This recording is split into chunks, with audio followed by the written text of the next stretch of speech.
What's up, everybody? Welcome back to the ASL. It's the second week of the round of 16, and we've got a fantastic group today. Maybe one of the strongest groups, possibly a group of death, although all the groups right now are looking like groups of death, Xun. All of them looking so scary. Yeah, no, honestly, this is probably one of the best round of 16s we've had in such a long time in ASL. Saying it's kind of crazy how this season has shaped up thus far. Honestly, blown away by it. Like, Christmas has come early. It always does seem like when ASL comes around, you have like 3 Christmases a year. Yeah, it's a beautiful time of year, guys. We're getting into the fall. We're getting into the autumn. The last season of ASL for 2025 is shaping up to be absolutely fantastic. And I've got some predictions here for you today, Shun. Go I'm for it. predicting Snow and Jaedong to get through this group, although it was not Ooh. easy.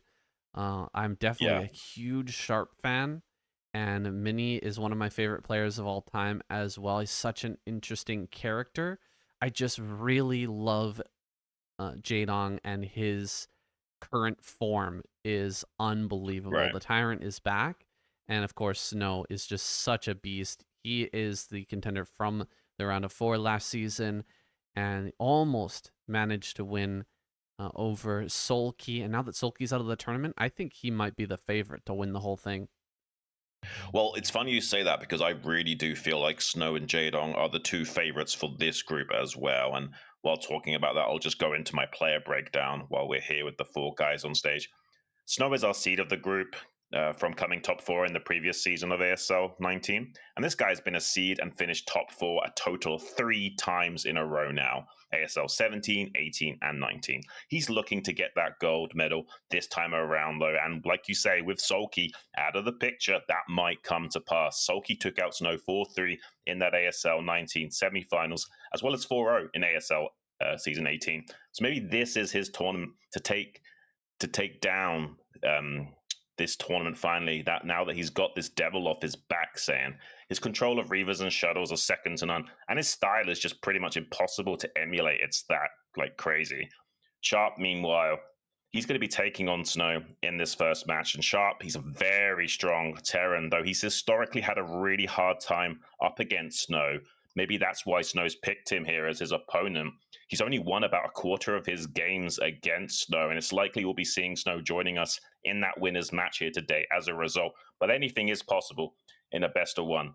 Sharp, he got a silver medal in the ASL season 18, losing out to our previous champion Sulky. So he's definitely capable of going all the way himself, and is one of these Terrans that likes to be a bit more aggressive and technical, pulling out earlier 11 gas timings and shaving off like 5 or so seconds from his factory so that he can punish a 12 Nexus, for example. His control of vultures is what really sets him apart from these other Terrans in this first matchup. Jaedong, he's the guy in the group that probably needs no introduction for you guys at home, and will be bringing in the most fans in the crowd here today. Known as the Tyrant Zerg, Jaedong enjoyed a period of monstrous success way back in the Kesper era, since 2006, having great results and winning most of his games. He came right out of the gate in Pro League with a 65% win rate, only behind Savior for the Zerg race, and continued winning like WCGs, beating records, and having the best Zerg versus Zerg statistics of all time, even be calling JVZ. Recently, he's been playing on fire too, like saying, getting all kills in the KSM and smashed through his round of 24 group to get out into this round of 16 2-0. Who knows? This could be a crazy season of ASL where Jaedong rocks the StarCraft world and takes it all the way to the finals. Mini, he'll be up against that Tyrant Zerg, though, in his first game. Getting a look at him on screen now, and recently suffered a pretty bad loss to him in the KCM. He'll be looking to re-establish himself after a somewhat shaky and struggled victory in the round of 24 as well. Finding it hard to close out his win against Sark in the final match and looking visibly frustrated from the ordeal. He's an emotional gamer that plays fantastic when he's feeling good and falls apart when he tilts. So as long as he can keep those feelings in check, his head in the game, this Wolverine of a Protoss is still capable of taking down just about anyone on a good day. Mini's got a good medal in ASL, already back in Season 12, eliminating Rush 4-3, and has a couple of silver medals as well. Can he return to that past glory a few years ago and claim another title? He's going to have to play a lot better than his round of 24 performance to do so, though. Yeah, that last season of ASL was such a sad one for me. Watching Sharp, sorry, not last season, the season before when he got second place was a pretty sad Right. one for me. I was there in person. I'm a big fan of Sharp. I've met him in person previously as well. Really, really nice guy, and it was awesome to see him go deep. But to watch him get dismantled by Sulky was really, really rough. Now that Sulky's not here, though, I mean, he's probably having the same thoughts as a lot of these players. Like, this might be my season. Maybe I can go all the way. Yeah, I mean, that's just the reality of it. I mean, Sulky was the roadblock for a lot of these guys, both literally and psychologically. And now that's not a factor anymore. So who knows? Maybe the fire will be lit inside the bellies of all of these gamers here today. And they realize, hang on a minute, not only can I get out of this round of 16, I can probably get through to the finals, maybe take the whole thing down. Yeah, I also, to what you said before about Mini, kind of having a poor performance in the round of 24. Uh, you could just see it on his face, his reactions as well. I saw the translated version of him talking after the match as well, and he was really disappointed in his own performance, talking about how he had messed up during that game, missing upgrades, and just nothing was going right. We've all had that feeling playing Brood War where just something's a little bit off and things are Right. just not going correct, and it's such a frustrating feeling. I hope he's overcome that and he can play his best today because, like you said, Mini on a very good day is one of the best players in the world, maybe even Mm. rivaling Snow. I just I have to put Snow ahead of him, and I have to put Mini as kind of an underdog in this group. He's just not Yes. as consistent as the others, and I'm expecting him to probably get knocked out today, but he could upset. That's very similar to my views, saying Mini's a very strong, capable player when he is on his A game, but very inconsistent and a bit of an emotional reactor to things going not quite his way. And speaking more to things not going your way, I think that's one of the things that makes StarCraft such an amazing game, both as a spectator and as a participant when you are playing. You're not really able to perform at your best most of the time, but when all the things do kind of click into place and you're in that flow state and everything's going right, there's not many feelings on planet Earth that compare to that, Sam. It's the most addictive thing about StarCraft is that feeling, that flow state that you get when things are coming together and you're playing so well, or at least you feel like you're playing well, Shun. Right. But the things are actually going the way that you expected them to go, or you wanted them to go. You're getting your build, you're hitting your macro rounds. It feels amazing, and that's what keeps people coming back, and it's why people are so dedicated to this amazing sport. Oh, absolutely. Yeah. I mean, that's the crazy thing about StarCraft is it's all relative like real life. And essentially you're behind optimal play the first second of the game. Like you're not clicking that worker and sending it to mine as many frames earlier as you could. So right out of the gate, as soon as you're starting to mine your minerals in StarCraft, you're already behind something that an AI might be able to accomplish. And that's essentially what StarCraft is like a battle of speed running ability between two individuals, which are able to interact with one another's speed run of the game, and throw wrenches into their ability. Like, say for example, like stopping them from being able to jump optimally or actually accomplish what they're setting out to do in the hurdles of the game. And there's nothing on the planet that quite compares to that. I think that's why StarCraft has stuck around for so long as this kind of like now retro RTS. And honestly, I think it's impossible to replace. I don't know how any developer out there is going to come close to capsulating what we've got here in StarCraft. They're not going to do it with any of these early access RTS, Shun, that's for sure. All these like No. half-made games that are being released constantly. It's been kind of upsetting to me to be a RTS content creator and like looking at all the new games coming out and just going, "Oh, let me give this a try, let me give that a try." Everything's half finished, and it's so frustrating. Like, when are we going to see another good release? It might never come, guys. This game may never be replaced in the RTS scene. Yeah, but I mean, that's also could be a good thing. We might now have something that really stands the test of time, like something like chess or Tetris, where, it's kind of like this timeless classic that's always around, at least in the background to some degree. Obviously, it's harder to get those younger gamers interested in a game like StarCraft. They either just don't get it or, got more things distracting them on their social media feed. But there's enough dedicated fans out there like you guys watching at home to keep this scene alive, and everyone can still enjoy such great games at such high caliber of play as well. I can't think of another thing in existence in terms of like a brain surgeon or what have you that's as good at what they do as these guys are at playing StarCraft. Yeah, these guys are just absolutely incredible. And we've got four of the best here today. Going through a bit of a commercial here before we get into the games, guys. But thanks for joining us here at the StarCastTV live cast, whether you're on YouTube right now or watching through SCTVEN.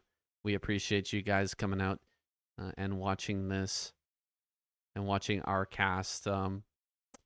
It's just been such a blast, Shun. I've been having so much Yeah. fun, and I just can't wait to see how this season's going to turn out because, again, it's just up in the air. We have no idea what can happen now. And, we have lots of ideas. We've been watching these guys really Right. closely throughout the season, casting their games and watching them develop and grow. And so many players have huge promise, but it all comes down to their on the day performance, and of course those nerves are always a huge factor. Absolutely, Sam. I mean, genuinely, it's a real treat to cast this for you guys. A real honor. I even had a hard time sleeping last night. Just excited thinking about today's games, and it's finally here. It really is like waiting to open up your Christmas presents in the morning. Super excited to see what happens, and you're absolutely spot on about how hard it is to call what will happen this tournament. Genuinely, we don't know who's going to win this season of ASL. Obviously, we've got our predictions. We think that Jaedong and Snow are going to be the two contenders advancing to that round of 8, but we would not be surprised either if these other two guys make it out too. I would be surprised if Snow didn't make it through, honestly, Shun. He is just Okay. so incredible. The way he's been playing lately, the past couple of seasons, making it into the semifinals and finals so consistently, man. Like, he is just another level of Protoss. He's not quite as mechanically sound as Best, hitting every single beat of his build. Sometimes you see, probes build up and things kind of Right. slow from him in that regard. Maybe Rally's not getting to the front quite as quickly, but his overall just skill with micro and his decision making in these games is second to none. He is one of the leaders of Protoss. We've already got two great Protoss players through in that group B, Bisu and Best. I think Snow's going to make it through as well and join them in that round of 8. I think you might be right. A lot of people were a bit like skeptical about the race distribution this ASL, but look at that. We've already got 2 of the 8 players as Protoss in that round of 8, guys. So this is already looking to be a pretty balanced ASL when all said and done. Yes, there was a lot of Zergs originally, but even the champion Zerg has been knocked out, guys. So this could be a really exciting season of ASL where we really genuinely do not know who's going to win it. But I do kind of hope, despite being a Zerg player like you and a big Zerg fan, I'm also a fan as a caster of a lot of these other guys, especially Terran and Protoss. And honestly, I want Protoss to win a title. It's been a long time coming. We need to see someone like Best, like Snow, maybe even Bisu take a title after such a long time. A drought saying for the Ire race. Can they do it? Wow, they've been getting second place over and over again, but yeah, haven't had a title for a long time. This guy right here on stage might be the one to do it. Snow, put him up against pretty much anyone in the scene right now. I think he can take them in a best of 7. He just needs to make it through this group, and he'll have that format prepared for him. Like, best of 1, best of 3, it's possible to see someone of a a lower caliber, like get a couple of quick wins or, you know, cheese out, find some way with a certain strategy to overcome a stronger opponent. But in a best of 7, Right. it's so much harder. Oh, you're yeah, completely spot on saying it's so difficult to.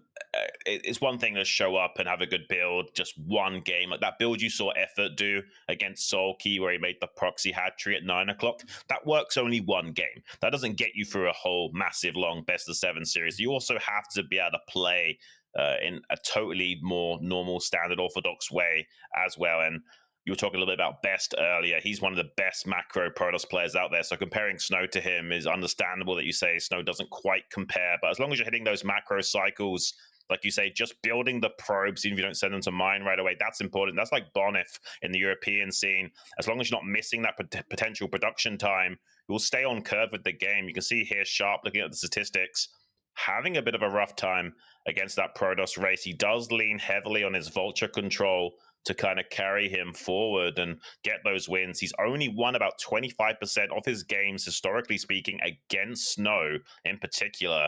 That's why he's been picked by Snow. Snow wants an easy time to break through to that winner's match. Can Sharp cause a little bit of an upset here and show how strong of a Terran he really is? I don't think it's likely, but maybe Sharp can pull something out. It'll have to be with, you know, a quick drop or something like that. I can't imagine how you pull this guy apart. He feels like an iron wall, or like trying to hold on to water, you know, with your, it just slips through your fingers. There's no real way to grab this guy and hold him down. And he will find a way to get into your base and deal the damage. So let's see if he can do it again. Well, guys, it's the ASL Season 20 Group C match number 1 between Snow and Sharp. And the map is going to be Knockout. Let's get it started.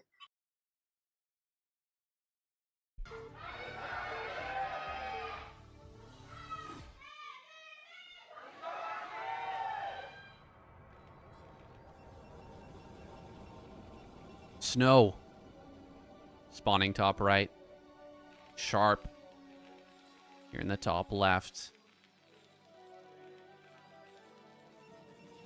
We're going to get right into this one, guys. Knockout. Going to be our first map for all games in the round of 16. All those best of 1s. It's going to be a long day here today, though, with the best of 3s in the winners, losers, and finals match. So make sure you're all topped up. You've got your drinks ready. Your snacks are prepared and ready to have your mind blown by some amazing StarCraft games. Yeah, a lot of fans in the crowd today. It's nice to see. Seems like not a total only showing for Jaedong as well. Looks like there's a massive diversity of supporters in there for Sharp, Snow, as well as Mini. I don't think Mini has quite as many as these other guys, but I think there's a couple of fans out there for him as well. Even some foreigners from across the pond showing their love and support for this great game. I mean, StarCraft is the great unifier, one of the things that can bring us all together despite the craziness going on in the world, and I'm really happy that we've got something like this where we can all just come together and have a good time. Yeah, it's an escape for a lot of us, Xun. Escape from the real world and from things that are going on in our lives and in the news. This game has been a part of my life since I was about 12 years old. And it's going to continue, I think, for another 20 years, man. I really hope that this game lives forever, and it's going to be on these players to keep that going with some really exciting matches. And Snow is the one to provide those, man. And same goes for Sharp, dude. Sharp is crazy fast. He is so good at getting in and getting damage when it comes to Vulture play. You have to be completely on top of absolutely everything if you want to keep him out of your base.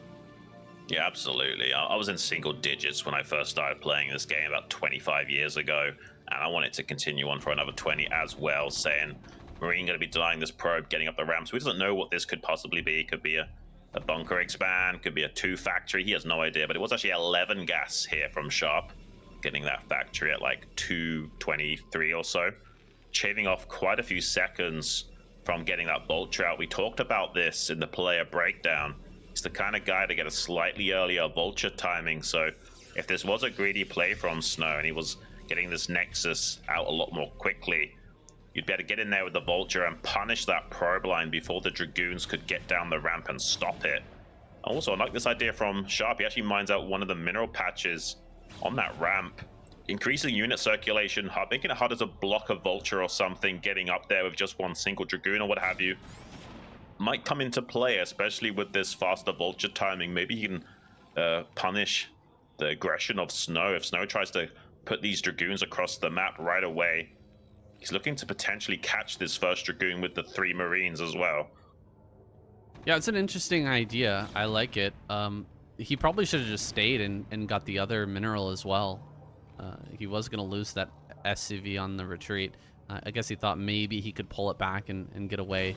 First vulture came out super quick. This is so Sharp-esque, going for the 11 gas here and just trying to send this vulture around the map, looking for some damage. Unfortunately, Snow on the ramp, but there it is. He slips by. That missing mineral playing a huge role here, diving into the main. How many kills can he get? 1 so far. It's not enough. How many more can he get? 2. Oh, not quite there. Not quite what he needed, but a really nice attempt by Sharp.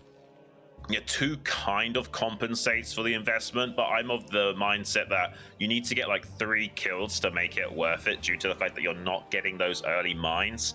What I will say is it was an 11 gas, so it's not as big of a deal that he committed and lost the vulture, because his next vulture timing will be pretty crisp, so he might still be able to get good enough value with laying down mines out on the map and what have you. And with this trench, he's been able to avoid having to make a bunker. That's a very key critical thing here. Not having to make a bunker is a really big deal for Sharp. He's also squoze out an extra Marine or 2, so they can soak up some of those phase disruption shots. And yeah, abusing the geometry of the map just a little bit to, you know, min-max his build. He's gone for an earlier factory timing, but he's paid for it by not having to make this bunker.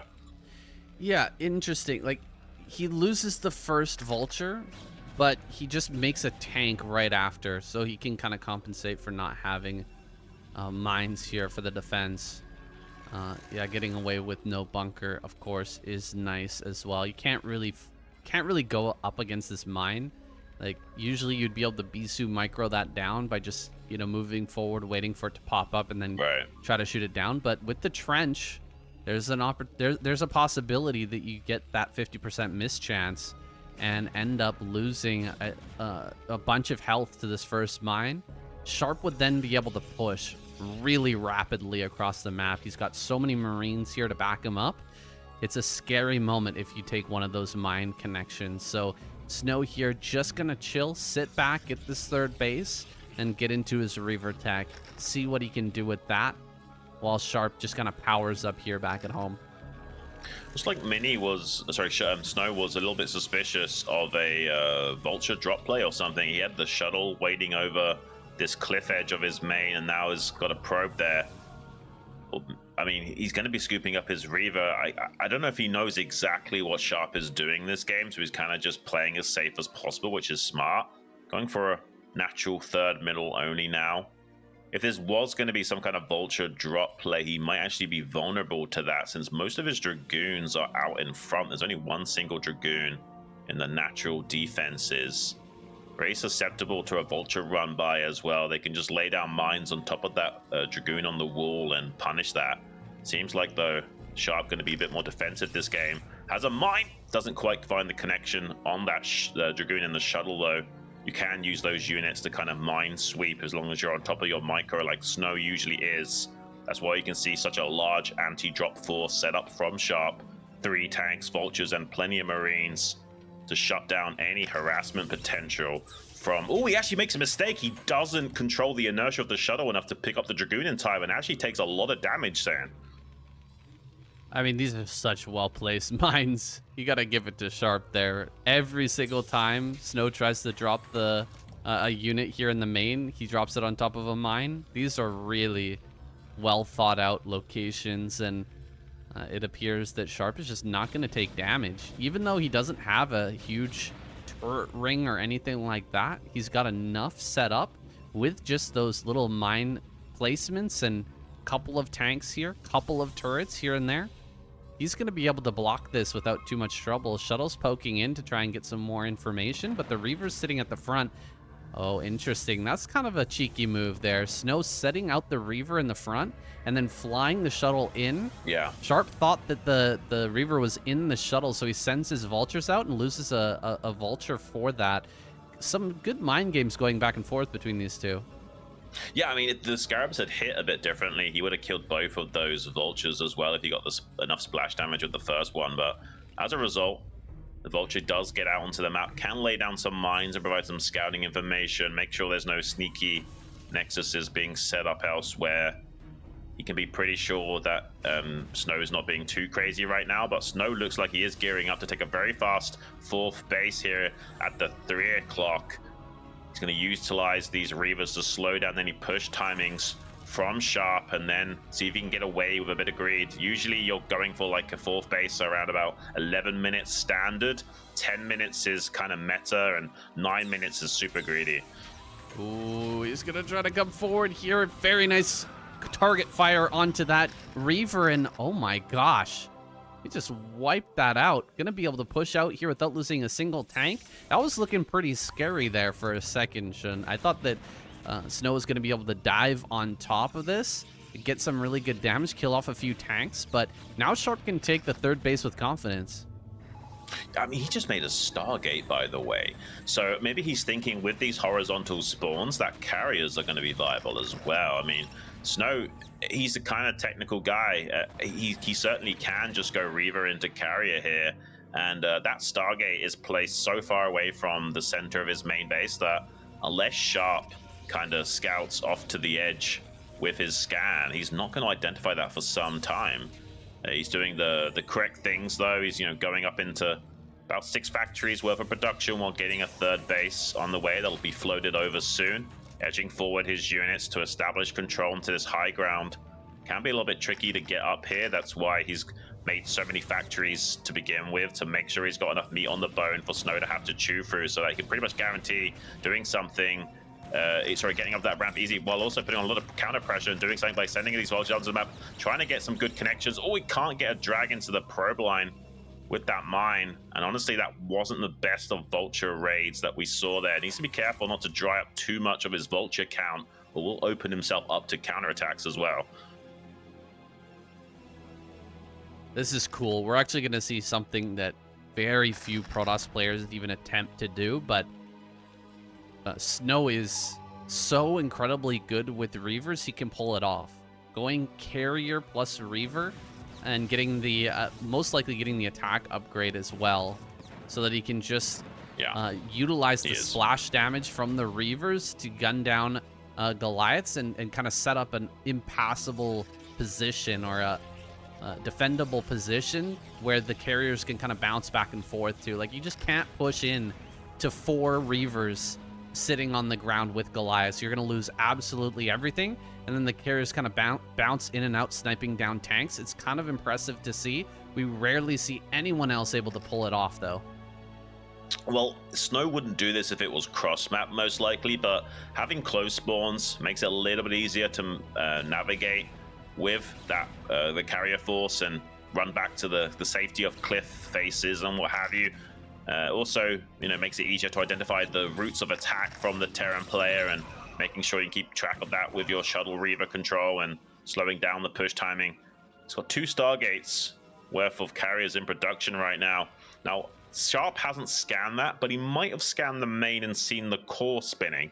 The problem is that you never know for sure if it's a mind game or not. Some Protoss players will, spin that core even though they've not got Stargates, just in case they want to transition into carriers in the later phase of the game. So you don't know for sure that it's carriers by seeing that core spinning, but I mean, he could put those puzzle pieces together if he does scan the main. Really sick mine here. Oh, and he's gonna get the probe. That's the second time the base in bottom right has been denied.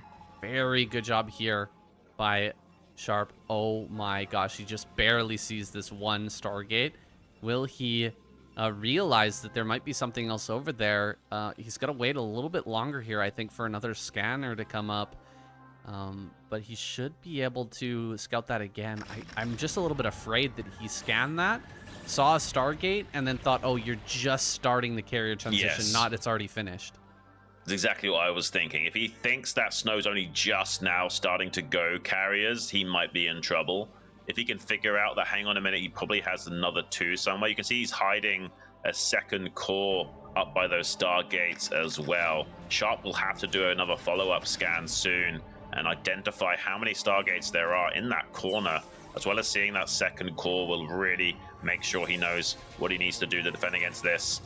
Is going to be having a pretty crisp +1 timing with a lot of units. The problem is the +2 weapons will be slowed down a lot since he's delayed his tech by going heavier on the economy and army front rather than tech. So despite having a very large supply right now, this doesn't scale as well into the later phases of the game. Snow going to be expanding down here into the southern hemisphere, this bottom right quadrant of the map, setting up another 2 expansions, trying to leapfrog over Sharp right now, going all the way into 6 bases. And pretty soon these carriers will be brought to bear. They're not so powerful in just a few number, but once they get to 4 or more, they can really start to fight with the Terran and help provide a lot of air support to these ground forces. I'm not so sure if he knows about this or not. That's a lot of Goliaths, but he's still building quite a few vultures. I mean, there's still a reasonable ground army, and he's pushing that back now, being pretty tentative about how he takes ground right now, slowly shoving forward here and just leapfrogging the tanks up along the map. He doesn't have a very far distance to go to get to Snow's base, but he's covered that ground pretty safely. Now he's just about outside of the 3rd. Here comes the carriers. Is he going to be completely blindsided? I think he's got a good enough idea of what's going on here that he's going to be able to fight this and just rally Goliaths across the map. There's no way for Snow to get in the way of that rally and stop Goliaths from just coming up here to assist. Yeah, I mean, it doesn't seem like he fully is aware of just how fast the carrier timing is, but he was aware enough that he has enough forces to keep the pressure on Snow just a little bit here. 4 carriers is the threshold you need to start fighting the Terran. Ideally, you want 6. That's where the power spike really comes into play. And you don't have to actually kill the carriers. You can just keep shooting the interceptors over and over again and reduce the overall DPS output of those massive capital air units. He's done a good job of shoving it down and taking out this mineral-only expansion of Snow. He's trying to split off some forces to take other expansions down, but Snow's got some ground army here waiting as a contingency to put some counterplay onto those forces that want to come down here and try and squash some of these expansions. Terran in a game of whack-a-mole right now, trying to get rid of as many of these bases as possible. When you're playing against carrier, kind of all bets are off. You have to start splitting your forces and trying to knock out bases as quickly as possible. Seems like Snow, though, has done a great job of preventing Sharp from getting anything more than just that one mineral base, and he has quite a high count of carriers now to stop Sharp from taking out this base at the 3 o'clock as well, I think. Well, I mean, this is a lot of Goliaths, and he can't really reinforce this with ground troops. He's got Reavers there on the high ground, which are going to be tough to fight. But there's mines and tanks in the way of a ground army coming here to assist for Snow, and he doesn't have that much mining. I mean, he's starting to take the bases in the bottom right, but I don't think he got a full transfer down there. So you can see the naturals not mining. The main seems to have some probes there, but it's not as much as he would like. This army is making its way down now. He's decided, you know what, the center right is too hard to kill. Let me go after this main base and this natural down here in the bottom right. Let's spread out Snow even further and see if we can't take this fight, take this win here. He's gonna dive on top of the carriers. Not being controlled. He immediately jumps on top of one of them, almost gets the kill. Dude, Sharp is looking really good right now. I'm starting to think he might just win this game. Or maybe, I mean, he's had a hard time of squashing this base at 3 o'clock for the time being, but it might be able to take it down now. It's 2-1 upgrades for these carriers versus the 2-1 upgrades of the Terran units. You're seeing that on screen now. There's not that many tanks, but there's plenty here to do the job they need to. The majority of the forces are now being distributed into getting as many Goliaths into this composition as possible. He's also shaved off quite a few of those interceptors, so there's not crazy amounts of DPS available to Snow in the sky. You can see one of those carriers only had 4 out of the possible 8 interceptors, so definitely done a great job here of kind of defanging the threat of the Protoss player right now. This Skytoss having a little bit of problems. He's about to knock down this Nexus at the 3 o'clock. There's some Dragoons, I think, that made their way down to the southwestern quadrant. You're seeing a bit of a picture-in-picture of that now, where they're putting some pressure onto these bases that have been established by Sharp in the bottom left. And honestly, Sharp's done a great job of expanding the way he has. He just put some SCVs on to repair that, to mitigate. Seems like he's forcing a bit of a retreat from Sharp. A bit of a mistake here, I would say, from Sharp, sending this many units down to the bottom left and kind of abandoning a small auxiliary force of Goliaths to be sniped down by these carriers. I think this is definitely a mistake from the Terran to commit this many forces to go and clean up a small handful of Dragoons. Yeah, he's sending a lot down here. Reavers are going to come and assist this, though. Can he target down the shuttle? Not able to do it so far. Looks like he's going to finally target that down. Reavers will fall, but that's a lot of damage, and this carrier number has grown. Big carrier number now for Snow as he reinforces with another 3. Those are going to have interceptors soon. And yeah, this has become very scary. Sharp can split the map, or at least he can try, but Snow's going to be able to fly around and really start to abuse the geography on this map here. Knockout. He's chosen this build for a reason, and he's ready to start putting his plan into action. I mean, he has 11 carriers right now, saying that's a very scary number. And Snow, undeterred in his own macro back at home, has a few gateways also set up in a second rally point down there, making it even harder for Sharp to try and squash some of these additional bases. He needs to go on the offensive right now and try and knock out these Protoss expansions while he still can. But there's so many carriers in the sky. I don't even know if he's going to be successful in doing so anymore. Needs to somehow catch Snow by surprise and out of position and get on top of some of these carriers and target them down. Dragoons, though, on the ground in support of this, making it very challenging to do so. Looks like he's catching one of those carriers as a pretty good pickup.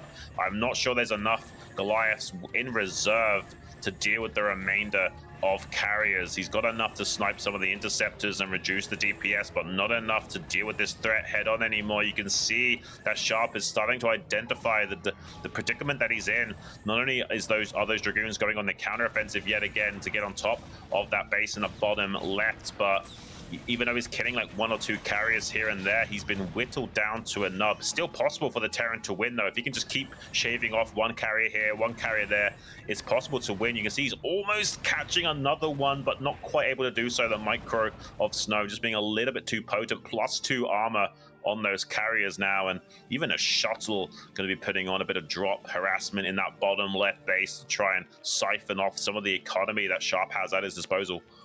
Yeah, this could be a Reaver. It could be 2 Reavers. I'm going to go to work on some of these turrets. Does get rid of that, but Sharp is reacting in time. Carrier's moving in that direction, though. Might be thinking about heading down to that bottom left, shutting down this other main base, because, yeah, technically the Terran player can stand toe-to-toe if they manage to split the map in half. It's just... Right. You actually have to have kind of more macro going than the Protoss at this point. It's the roles have been kind of reversed here. Terran needs to expand more because the units of Protoss just become so incredibly efficient. You're able to kill Goliath and tank and just gunning down absolutely everything with those carriers, and really all Sharp can do is stand and kill interceptors. I mean, Sharp has done a great job of avoiding Snow driving a wedge between these units and the bottom left. He's came down to defend in just the nick of time, but I'm not sure it's going to matter. Snow has so many carriers in the sky. He's got 3-2 upgrades now on those carriers, just 3-1 for Sharp, so not much armor to buffer against that interceptor damage. And the worrying thing is the High Templars that are joining the fray. If you get a couple couple of good storms on those Goliaths, you're in a world of hurt as Terran is. What he's trying to go for now, the Wing Condition, is getting these High Templars brought to bear, but he actually forces out Archons from those by trying to snipe them with the Vultures. So that's a small win there for Sharp, but Goliath's still a little bit out of position. Shield upgrades now starting to finish on these carriers as well, making these Archons and the carriers in the sky a little bit more tankier already. More bases being thrown up by Snow. He's looking to squash Sharp before he gets too big for his boots. +2 armor now finishing for Sharp as well, so he can weather some of the storm that's coming his way. But the reign of terror of these carriers continue, forcing a full rotation of units down to this bottom left pocket. He's going to target the CC, Saiyan. Oh, he actually saves the CC. That was really close. We actually saw some targeting as well.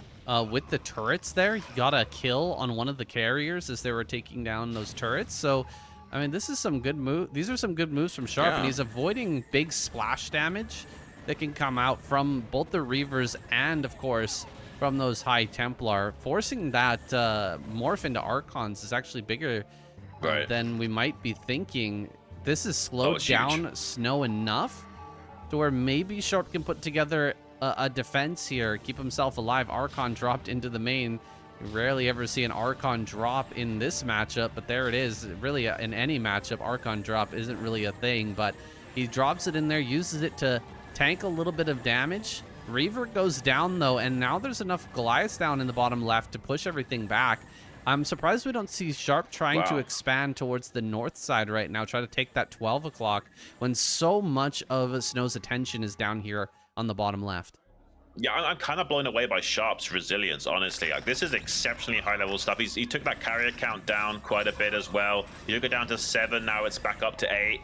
He's done a great job of fighting back, and yeah, the snipes on the High Templars were critical. There was no splash damage really available to Snow to punish this count of Goliaths. He still has a lot of micro potential, going back and forward next to this cliff face and trying to see what he can do. But honestly, Sharp is making the right plays. You know, as soon as the carriers are out of range, he's just gunning down interceptors and gaining ground when he can. And I mean, now maybe he can go on the offensive yet again, but he has to be careful. You can see more High Templars in production from Snow as well. If he puts himself into an awkward position where he can't avoid being stormed to death by those High Templars while the carriers are forcing an engagement, he might just have to tap out of this game. As long as he can avoid some kind of confrontation where he's just getting stormed as the carriers are shooting his units, he might be able to close this out against Snow. It's going to be tough, though.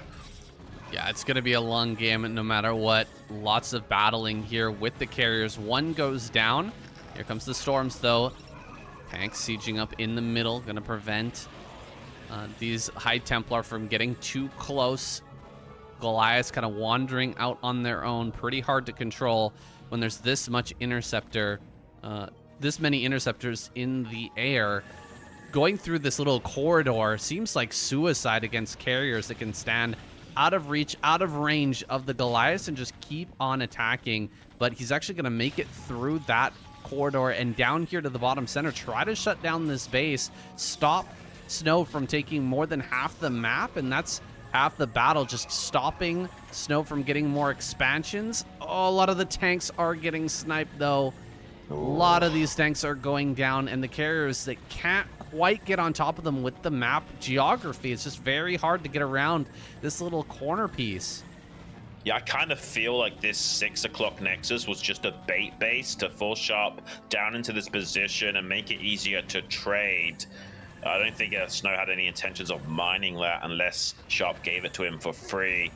And I mean, but you are right that a split map does favor Sharp overall. So if he can keep this up for long enough, maybe he can make a good game of it. The problem is that now there's Storm to contend with on the ground, as well as these carriers. You can see the Goliath count drying up quite severely. There's 9 carriers in the sky still. He's in full tactical withdrawal from that front line. He's in trouble. There's not enough army on the ground to stop these carriers coming in for a ground and pound on those 2 command centers in the bottom left. He's got some reinforcements showing up, but not nearly enough to keep Snow at bay, I feel like Sharp's in a lot of trouble now.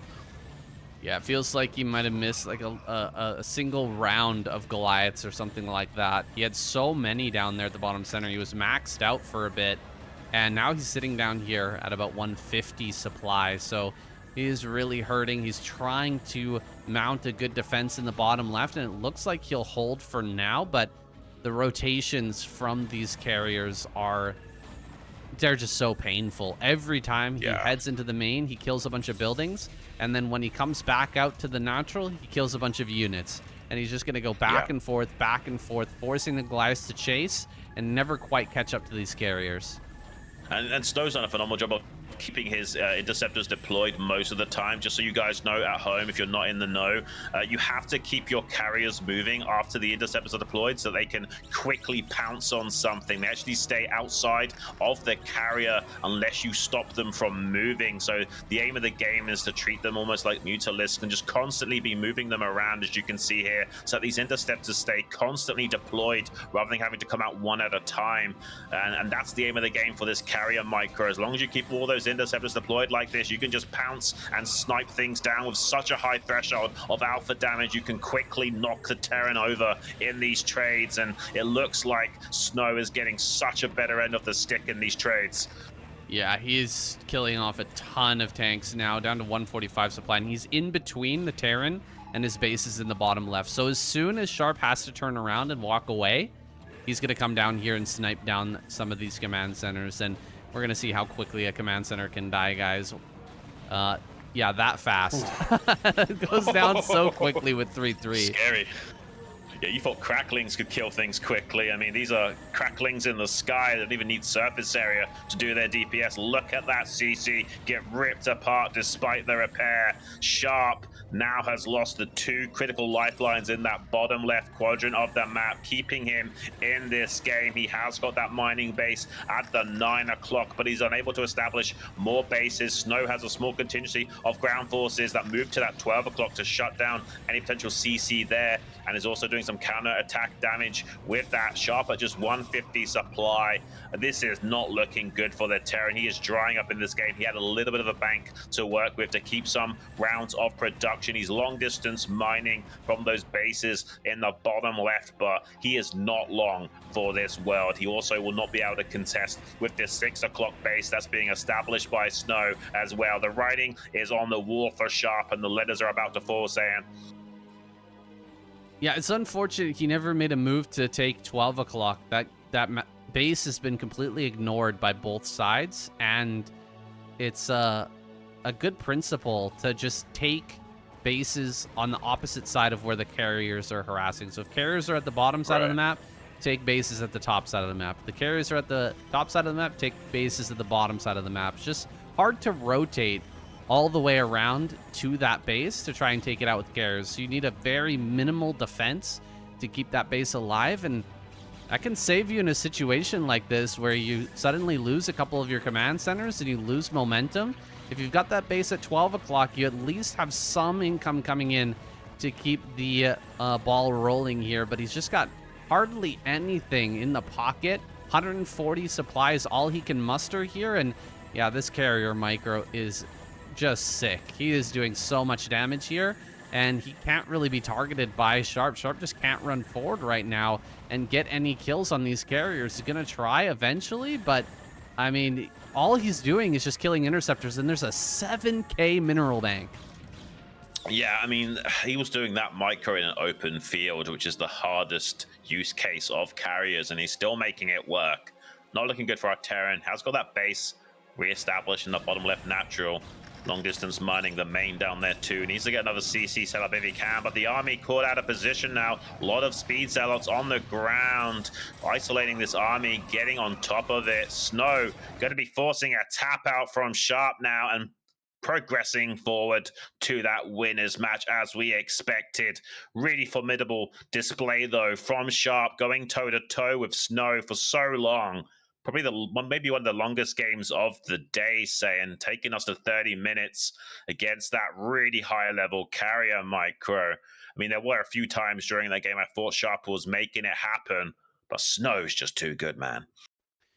Yeah, there was a really good chance for Sharp there when he was pushing across the map. He killed the mineral only, and he had the attention of Snow at the natural.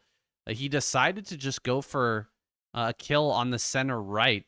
Maybe if he had targeted bottom right instead, kind of spread the carrier player a little bit thinner, Maybe he could have gotten more kills. Maybe he could have done more damage. It's just, again, just too strong here. Snow with the Reaver carrier play, taking it into the late game and just gunning down Goliath after Goliath, keeping the carriers alive and beating him through a battle of attrition. Yeah, I mean, really well done from both players, honestly. I thought for a second Snow was going to be able to be unsuccessful in defending some of those bases against Sharp, but Sharp wasn't able to kill that base at the 3 o'clock and really start to put a nail into the economy of Snow. He just ran away with the game as a result. But we're going to go to a quick break, guys. Don't go anywhere, though. We've got a crazy matchup coming up next. It's going to be Jaedong versus Mini. See you in a couple of minutes.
All right, guys, we are back and ready for our Protoss versus Zerg match. Jaedong has been on fire lately. It really does feel like the Tyrant is back, Xun. And here he is on screen. I mean, he had a bit of a hiatus. He had a bit of a down period in his career. Didn't really take Brood War as seriously as he did back in the day. Back in the Kespa era, he was so crazy strong, pretty dominant. Aside from, taking on Flash, if Flash wasn't in the scene at that time, he would be the winner of most of those OSL, MSL tournaments. He was just so often in the finals getting taken down by Flash, but now Flash is gone and he seems to have regained his will to compete in this past year. Right. Yeah, it does seem like there's a fire that's lit within him that we haven't seen for quite some time, and he's really trying to perform at his best as of late. We're looking at a little bit of statistics of some of these guys. Not necessarily reflective of their current ability, though. Most of these statistics are from many seasons past, so it's hard to know exactly where they're at based on these statistics alone. Midi, though, one of the best Protoss versus Zerg players of all time. Can he show us that high level of caliber play here today and keep his emotions in check? He's capable of taking down pretty much anyone on a good day. We've talked about it. Look at this absolute terminator of an individual, though. Jaedong really knows how to lock into his play and slip into his psychopathic flow state, but he's a really nice guy outside of StarCraft. And honestly, he didn't actually try that hard for his dominant past. He self-admittedly didn't train a lot, and he just was a really talented guy that could always outmaneuver and outthink these other gamers. And now that he's trying really hard to perform at his best, he might go all the way, Sam. Mini got me sitting up straight right now. That that posture, man. Gotta get a posture check on him. Let's go. Well, it's the ASL Season 20 Group C match number 2 between Jaedong and Mini, guys. The map again, gonna be knockout. This match should be epic. Let's get it started.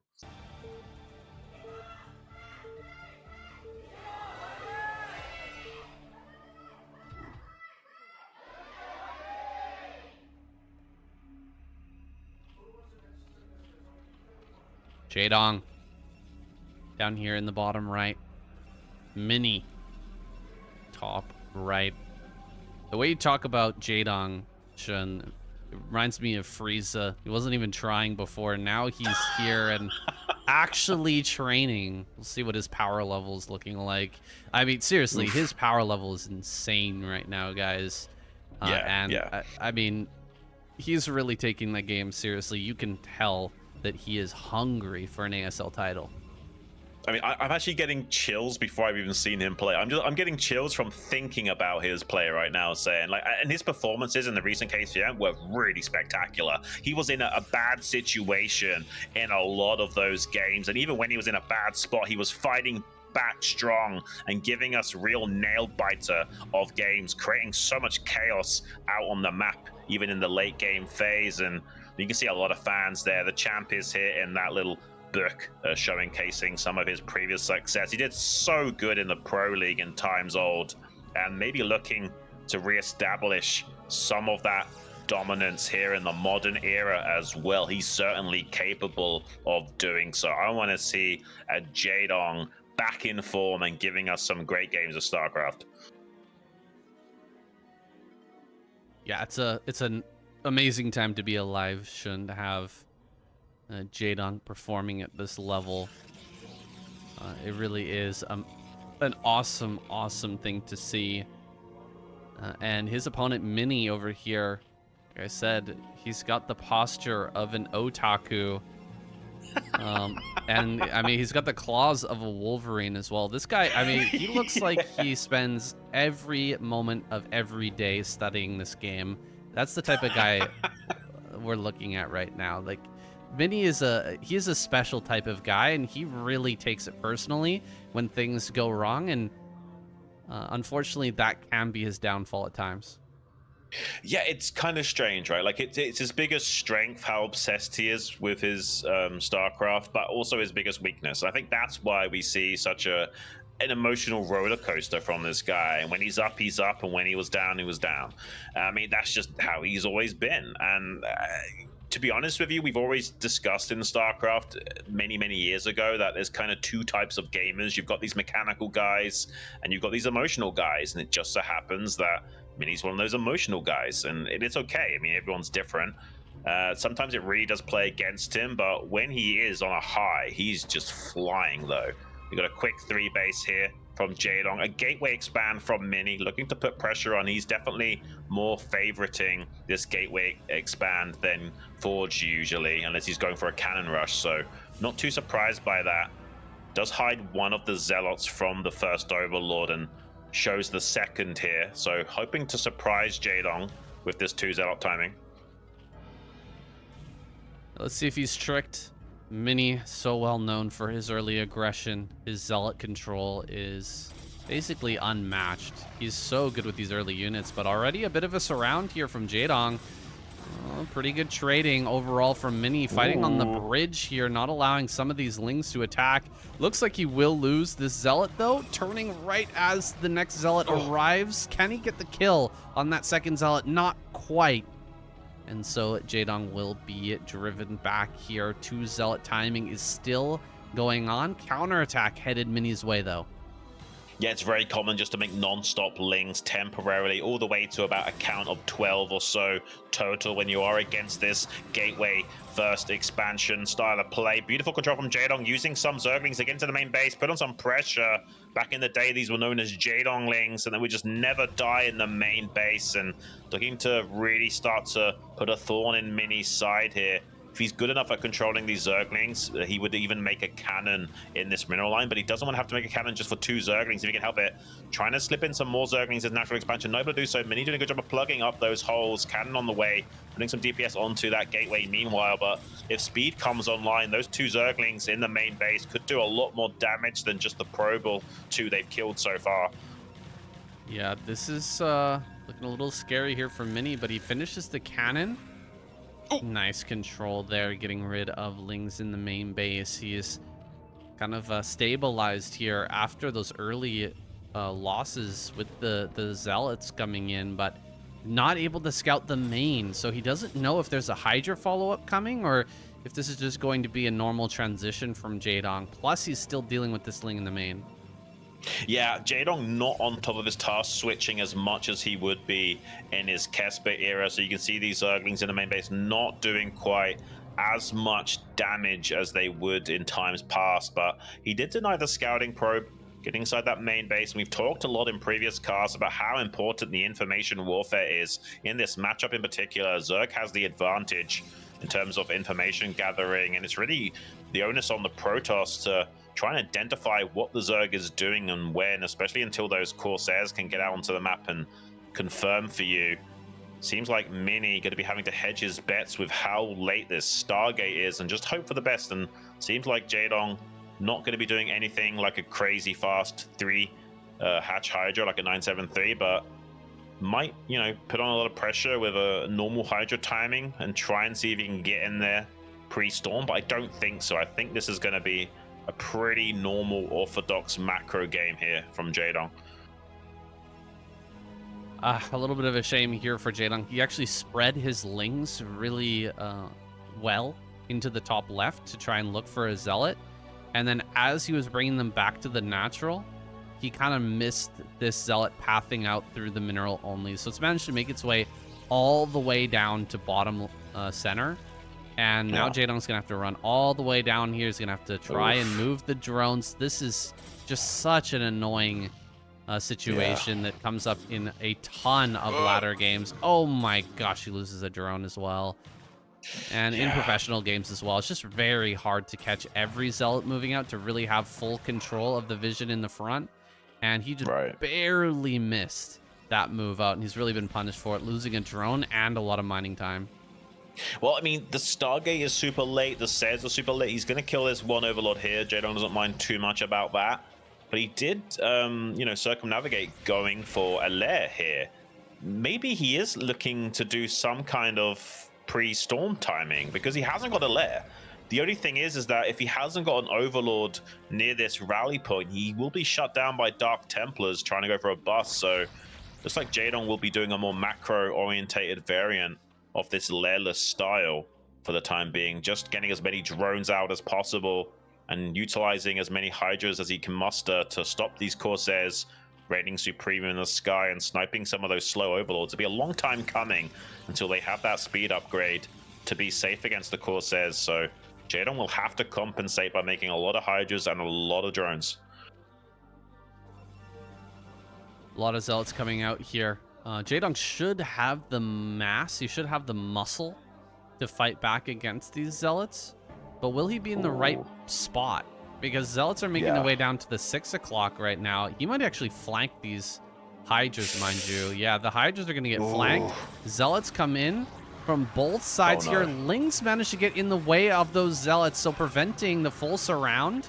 But he's getting on top of this and getting a great trade. You got to get behind your wall here. Jaedong just barely manages to slip back there. Can he stay alive and prevent disaster with the Zealots getting in on top of everything? He actually kills most of the Zealots, and he hasn't lost any Overlords. This is actually a very good hold from Jaedong. I think this is based on the build just having so much, so many Hydras here able to survive. That amount of Zealots is pretty impressive. Yeah, he focused a lot more on that economy and army rather than going into that tech early on. So he's been able to muster quite a lot of units as a result. But honestly, really well played from Mini to drive a wedge between those Hydras and cut off the path of retreat. It was really nicely done from him. Just Jaedong played a little bit better and was able to overcome that deficit and fight back strong there. Have got a Dark Templar now starting to squeeze its way out onto the map. There are plenty of overlords. The question is, will he have enough distribution of them at both bases, and can he stop these Corsairs catching them and opening up the position? Looks like the answer is going to be no. It looks like the Dark Templar probably won't easily get in there and do the damage that it needs to do. I think Jaedong's going to be okay. Templar making their way across the map. The March of the Templar, guys. I mean, you're supposed to get out on the map here and try to snipe some of these High Templar before they get to your Sim City, but Jaedong's feeling a little bit nervous here. He thinks that there's going to be more Zealots arriving soon. He's just not going to be expecting these High Templar, though, and it could be disastrous. Here comes the first storm. He's going to pull off some of the... Oh, that's a very good snipe. A very good snipe. Can he get a second one? He gets them. He gets both of them. The second storm almost came out there, but wasn't able to get it in time, keeping this Overlord alive. Actually, 3 Overlords down here, so he's got plenty of vision. He gets rid of the DT, and the Zealots are going to start to target down drones. Very good Sim City from Jaedong, utilizing it perfectly as well. Not a lot of damage here yet, but High Templar coming from the backside. Whiffs the storm. He doesn't hit there. 3 more High Templar making their way in, but there's not enough Zealots anymore. These are all going to go down. The genius of Mini is that he's usually able to get so much damage with attacks like this. There we go. Huge damage over in the third, and the Zealots making their way into the natural. This is absolute chaos.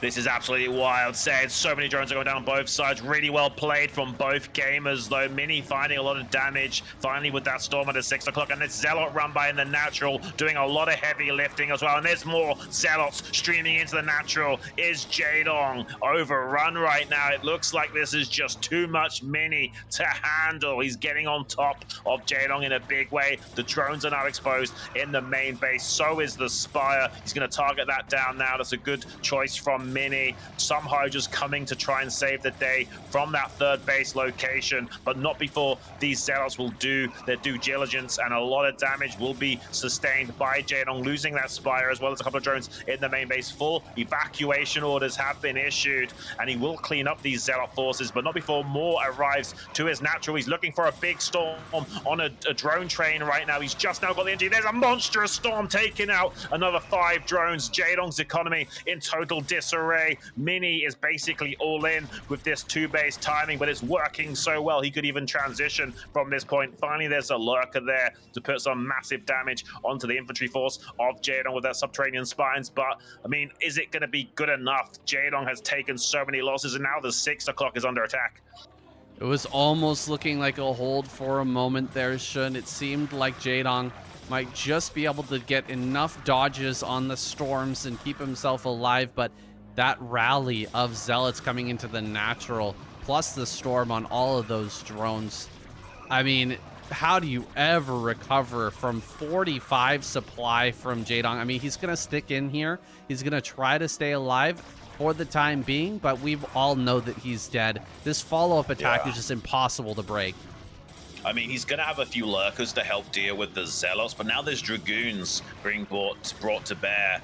So just when Jaedong stabilizes against these Zealots, now he's got Dragoons in his face. Mini will have to wait for an observer, though, to come to the front to really put the nail into the coffin of Jaedong. I mean, this is just what? It looks like Jaedong is trying to distract Mini with some Overlords that are going northward right now. I'm not even sure these Overlords have anything in them. I think this is just to draw the army of Mini back and alleviate some of the pressure that's on Jaedong right now. It's been non-stop pandemonium here from Mini and just pounding Jaedong as much as possible. I think this is a fake drop from Jaedong just to bring everything back home for Mini, trying to worry about some kind of lurker drop timing. But the reality is Jaedong just wants to stabilize back at home enough to get some oxygen back into his muscles to have some kind of game plan. I mean, is there anything he can do at this point? He's in such a bad way. There's no third base for the Protoss player, which is, I guess, something. Or observers. Observers are lacking here, too. I mean, you can't just win the game because of the lack of observers, though. He's trying to drone behind this while looking for observer snipes. If he snipes one more observer, maybe he'll have enough time to rebuild an army. He's going to run forward. Oh, he loses it. He'll have to run home. He was really banking on that observer dying. Look at how few forces are here for Jaedong. He's just completely dried up. He does run back to the high ground and guns down a few zealots, but this is a huge Dragoon force, and Mini is not slowing down. Yeah, he's been able to replenish quite a lot of those drones, but it might be too late now. There's such a large standing army of Dragoons to contend with. This is exactly the right number. About 2 control groups worth is plenty to start pounding through the Zerg.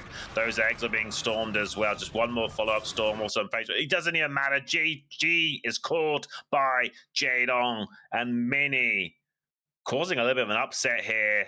He is a very strong contender, but with his earlier performance in that round of 24, we didn't necessarily expect him to do too well here today, but he has made it through to that winner's match. He's going to be facing off against Snow, and Jaedong dropping down to that loser's match up against Sharp. Definitely think the Tyrant can claw his way back against Sharp and join us in that finals match. We'll have to wait and see.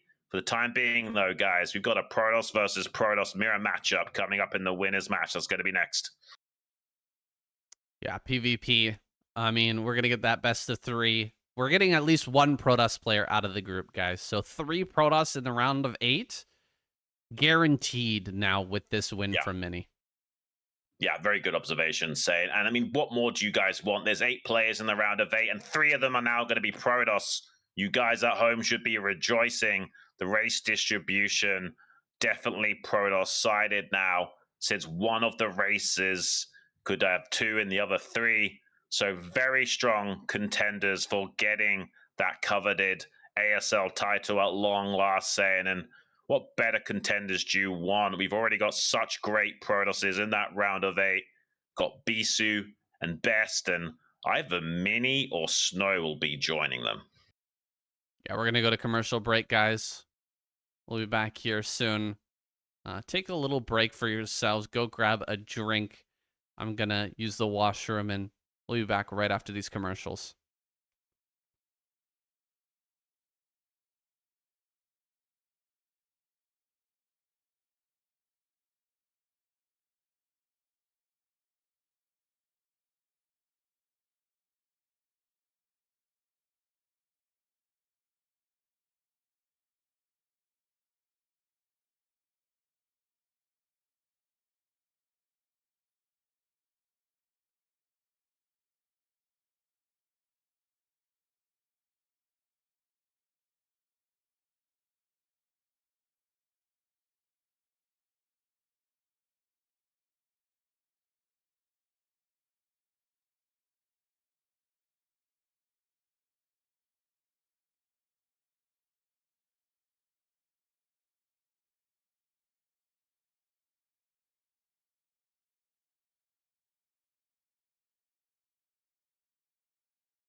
All right, it's PvP time, Xun.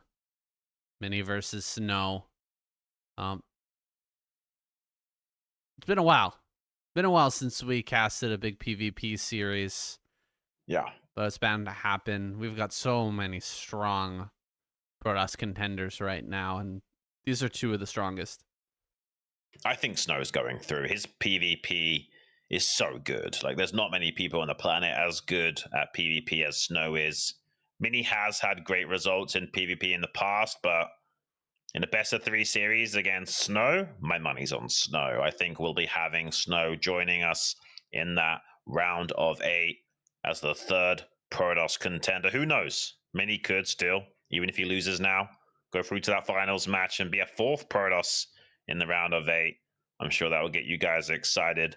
But my money is still going to be on Snow getting out 2-0 and Jaedong somehow clawing his way back in this group and joining us too.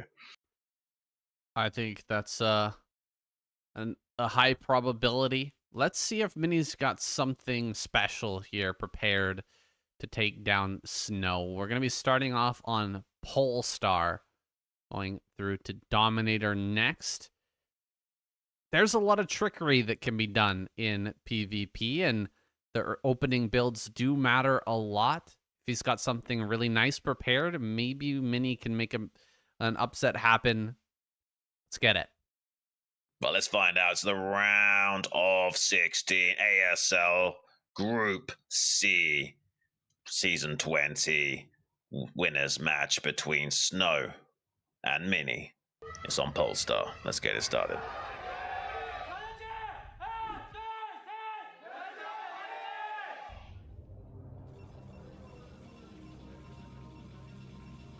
Snow spawning top left. Mini bottom right. Cross map situation. And we could be in for a really good game on this massive map. Cross map. Could have some kind of interesting late game. It hardly ever goes that far in PvP. But you know, crazy things can happen. Especially if, you know, Mini does a little bit of early damage. Can't quite close it against Snow. Maybe we could see Snow, you know, drag it out really long and take Mini for a ride. But I'm expecting pretty solid closers from Snow. When it comes to Dragoon Reaver control, there's just nobody better.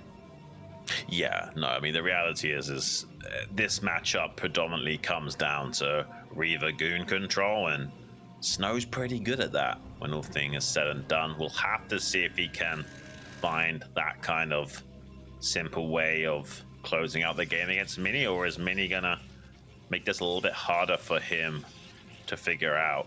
I imagine both players will be going 1 gate core. I mean, you can technically go 2 gate, but I mean, that's more of a, if you're not that well familiar with Protoss versus Protoss and you want to put on pressure on your opponent, the reality is that the better player will probably always go 1 gate core, and you can still defend against a 2 gate. So yeah, not surprised at all to see both of these guys go for 1 gate gas into that core play. The question is, how greedy will they be in taking this Nexus? It's kind of like a game of chicken with who blinks first. Who will be looking to take a bit of an economic lead in this match? Will one of them want to put on a lot of pressure? We could see like a 3 gate Goon play without any observers. That'd be a bit risky. Bit of a rock, paper, scissor here in this matchup, and one guy could go for DTs, for example. So I imagine we'll see a bit of a middle of the road approach from both of these guys, and it's very common in the first game of a best of series to do more of a feeler build to kind of see where your opponent is at and what kind of thought process they've got and how well they're playing on the day. So let's see. Yeah, I don't expect Mini to go for anything like a DT here. I don't think that Snow will skip any steps or try to be greedy. But maybe Mini could go like hyper greed, try to bank on the fact that Snow will just be playing safe, try to get an early advantage that way. Yeah, I'm really curious what Mini's game plan is here. What's going on in this guy's head going into this first game? Nothing has happened just yet. But he knows that he's going to be a bit of an underdog. Both players slip into the main base and get a scout off. And Mini and Snow both going to retreat back out again after just getting a tiny bit of information. They pretty much identified that they have the exact same builds here. Yeah, it is possible to stop the probe getting in, but you need perfect control to do so. So as long as you're active with that probe, you can usually slip by that Zealot. He's going to try and get the chase micro a little bit there. Does get the first shot on the Dragoon now, does Snow, forcing a bit of a retreat from Mini. An extra shot as well with the Zealot, doing some 1-2 combos. So is the Zealot of Mini, though, but he will get the Dragoon finally, trying to utilize the probe to catch the Dragoon of Snow. But Mini unable to do so, and Snow picks up a bit of a tactical trade win there. His Dragoon is super low on HP, but now he's a Dragoon ahead, and the shields obviously will regenerate in this game as well. I mean, that could be a big deal. Like, just because the unit's on 1 HP, it still does maximum damage, Saiyan. So, I mean, this could be wild. Like, maybe Snow will find a tempo advantage because of that as a result. You're not supposed to get hit by the Zealot. Mini allowed that Zealot to get an attack off on his Dragoon. Kind of snowballed that fight there. Almost had Mini kind of trap the Dragoon of Snow and actually get the kill. But behind this, look, Mini going to try and sneak out a Nexus. He's going to go for some serious greed. Kind of hoping that Snow will just take that advantage and take his own Nexus, be a little bit greedy himself. But Snow is actually going to put on the pressure now with 3 Dragoons and a Zealot. Can he actually break through here? I mean, one of these Dragoons is super low, so if that gets targeted down, he might end up losing the fight and having a problem here with this early Nexus. I think he's going to get away with it, Xun. I don't see how Snow can punish this. If there was a second gateway, I would say that yes, Snow can punish. But the reality is he went 1 gate observer into expand. This is a very safe, cautious way that Snow is playing, and Mini's going to get away with this as a result. Like, if this was like an early 2 gate from Snow, he could have applied pressure and with that low HP Dragoon do the damage he needs to. But the reality is, with the defender advantage and his cross-map positioning, that extra Dragoon not actually accounting for too much due to how quick it is to get Dragoons to the front for Mini relative to Snow. So, I mean, with all said and done, I mean, this is actually looking like a pretty good game for Mini. Yeah, this is, I think, what I was mentioning at the beginning of this game, that maybe with Mini knowing he's at a disadvantage, he just goes for greed. Just assume that Snow will play safe, not do something like a DT, skip Observer here early, get that early Nexus, and it's going to pay off. I mean, he's making the right choices here. No, he's playing the player, not just playing the game of StarCraft right now. That's exactly right, Saiyan. And I mean, Snow did go for that feeler build like I was talking about previously, and Mini kind of assumed he would do that, and now has gotten away with a slightly faster Nexus timing, and he will have the same tools that Snow will have. There'll be 2 gateways apiece, and you know, both players will try and get the shuttle and reavers out, and the reality is that Mini's just going to have a little bit more juice in the tank to do so with that slightly faster Nexus, higher probe count, and as long as that Mini can avoid being outmaneuvered in this game, he's going to be shaping up pretty well here. The one advantage for Snow is this early observer. Like, he's going to have really good information, and sometimes the observer in PvP can make a really big deal of difference. It helps you know when to attack, when to not attack, and looks like though Mini trying to catch his observer. He does kill that observer of Snow. That's a really big win. You don't want to waste time making observers when you don't have to. That robo production is so important. You ought to be making shuttles and reavers with that usually, not observers. So catching any observers not only denies the vision, but siphons off some of that production time. Almost a clash there in the middle of the map, but both players pulling back, knowing that their reavers are on the way and they don't want to take an engage without that critical unit. Jockeying for position here in the middle. Snow making his way forward with the reaver shuttle. Same from Mini. Out of supply advantage, but Snow is incredibly strong with his control. Can Mini take the upper hand? Snow moving towards the natural. Both players moving towards each other's natural right now. Snow a little bit ahead. He's going to arrive sooner. but Mini is not far behind. He's got a bigger army. Let's see how this goes. It's just going to be a massive trade. Probes on the ramp cannot stand and fight. Not with that. Oh, it actually connected. There was a huge train of probes that got sent back into the mineral line, and that connected. Pylon here on the high ground. He gets a shot off on the Reaver. First Reaver going to end up going down. One Reaver shot does connect, can pick up this Reaver into the shuttle, back away, but the Reaver and shuttle in the main base of Mini right now. I don't know how this goes, Xun.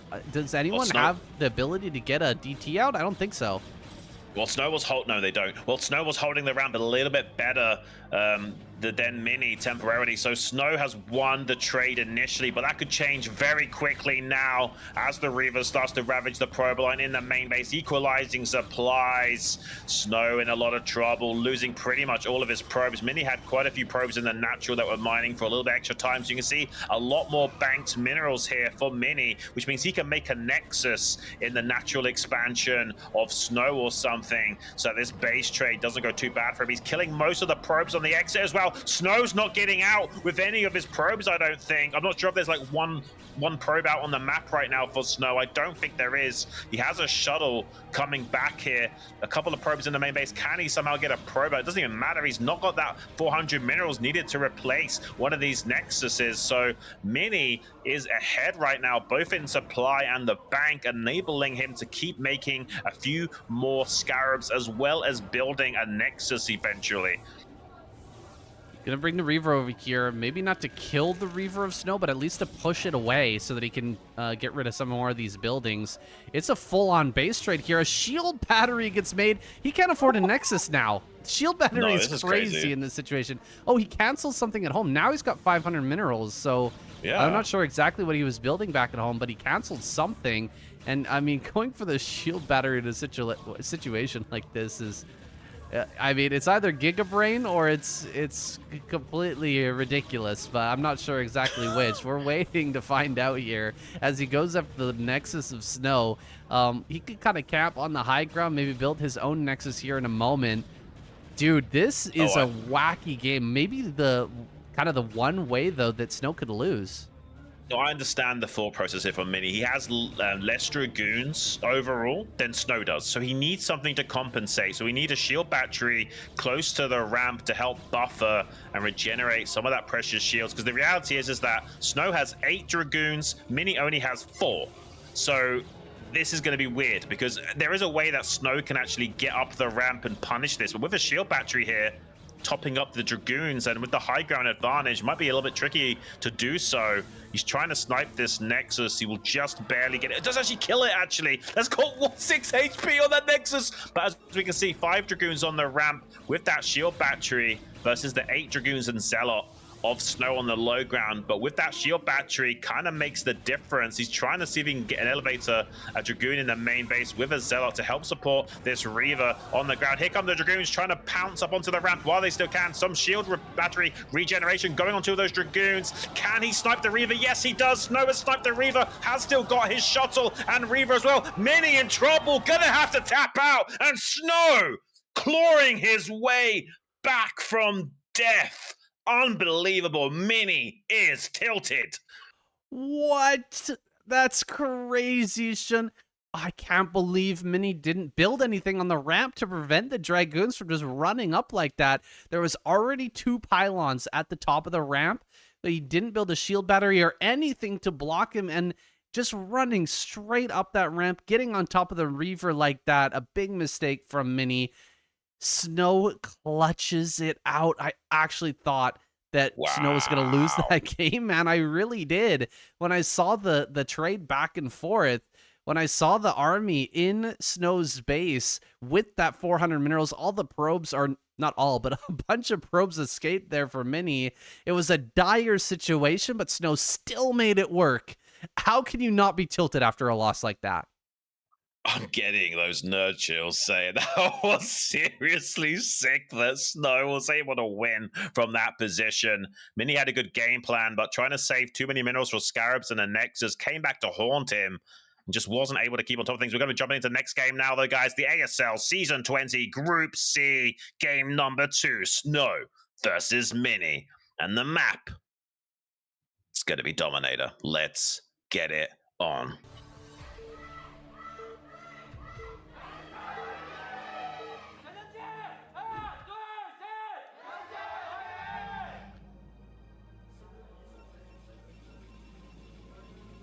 Snow over in that center right, Mini top center. What a nail biter that last one, dude. Anytime you have a base trade, it's crazy, but that one was something special. I mean, oh, Mini sending out a bro, dude. He does this so much. You almost have to expect it. Is he gonna build gateways in his opponent's main or something? Like, is that what we're looking at? Yeah, he might. Is he gonna do the thing where he like checks I don't the think mineral? he can. Like, yeah. I mean, I think he's just gonna build it here. Yeah, this is a smarter spot. He's kind of like flipping a coin and hoping that his opponent's at the 3 o'clock. He can still put on pressure if his opponent was in the bottom left, but he's just flipping a coin right now. This guy is so tilted. He's a gambling man, but you know what, saying sometimes gambling, as rare as it might be, does pay off. And Snow is indeed at this 3 o'clock position. This is going to get wild. Usually, the proxy gates can be stopped by, you know, good micro and staying calm under pressure, but with them being this close to your main base, that becomes a little bit challenging. Mini, as long as he keeps his head in this game and doesn't let that game number 1 get to him too much, might be able to get a quick win under his belt here against Snow. I mean, there was a gamble last game, like going for a counter attack like that. Going for a base trade was a gamble. Oh, no way. Please tell me he checks it. Please tell me. No, he's going in the middle. He's checking the middle for proxies. He's checking the middle. He Not knows like this. He knows Mini too well. Wait. Is he going to come back? Oh my goodness, this is crazy. Yeah, I mean, checking for the other side. Base trading was a gamble in that last game, but this is flipping a coin, Xun. Like, this is a 50-50, and it's actually going to pay off, but it's crazy what Mini's willing to do in ASL. I mean, you know, you kind of got to respect the balls of it, right? Like, it's crazy. You're like, I mean, you could like not go through if you fail this game, but it works. Snow, though, does finally identify that with that probe scout at long last. I mean, he could just make a second gateway of his own. There's that second gateway. He could have made a core or a second gateway. The second gateway makes more sense here now that you scouted it early enough. Can also utilize shield batteries if he needs to, but the main thing is just keeping probes alive and not allowing Mini to kill too many of these workers. Mini trying to put some pressure onto one of these probes already, but the Zealot's out in time from Snow. Gets one punch combination on that, but as you can see, he's just running towards the mineral line to try and catch some of these probes. A good good drone drill from those probes, though, could spell disaster for Mini if he's not careful. Second probe drone. He gets one of the probes as well. That's crazy. Now there's not much DPS potential from Mini to utilize. Has got that shield battery, does Snow as well to compensate for the lack of count of Zealots. So yeah, 3 probes, 2 Zealots, more than enough to keep this at bay. Mini gonna run around the back of that mineral line. Feel like Snow should have blocked that with a pylon by now, but it is what it is. Oh, dude, Snow is too sick. Like, he's dealing with the Zealots coming in. He pulls 2 probes to surround his opponent's probe and try to get the kill, and he even manages it as well. Yeah. 2 shield batteries here at the front for Snow. He knows he just needs to live, and he's doing a perfect job of just staying alive here. Mini is kind of missing his control on 2 sides, like trying to micro on 2 sides. He's usually super good at this, but I can feel his tilt after losing that probe. Yeah, great positioning of the Zealots there between the gateway and shield battery as well. Mini finally bringing another probe to bear to get his own shield battery online. He needs some kind of assistance. Snow going to be putting a bit of a timer on that, starting to chip away at the shield battery. It builds so quickly, but it doesn't matter. He's going to kill. That shield battery has got 2 of his own shield batteries, 1 dangerously low on HP, but he's got enough juice out of it to make it worthwhile. More count of Zealots. It's 8 Zealots versus 6 right now for Mini, but with the additional shield battery energy, maybe Snow Snow could still make this work. Mini trying to get another shield battery online and does successfully do so. Also chokes up these points, making it harder to get surface area from those melee units. Snow has less energy available to him right now, has to micro his heart out. Mini got great surface area on these sails, are body blocked on the bottom side of that trade as well. Mini coming out ahead of the trade so far, Saiyan.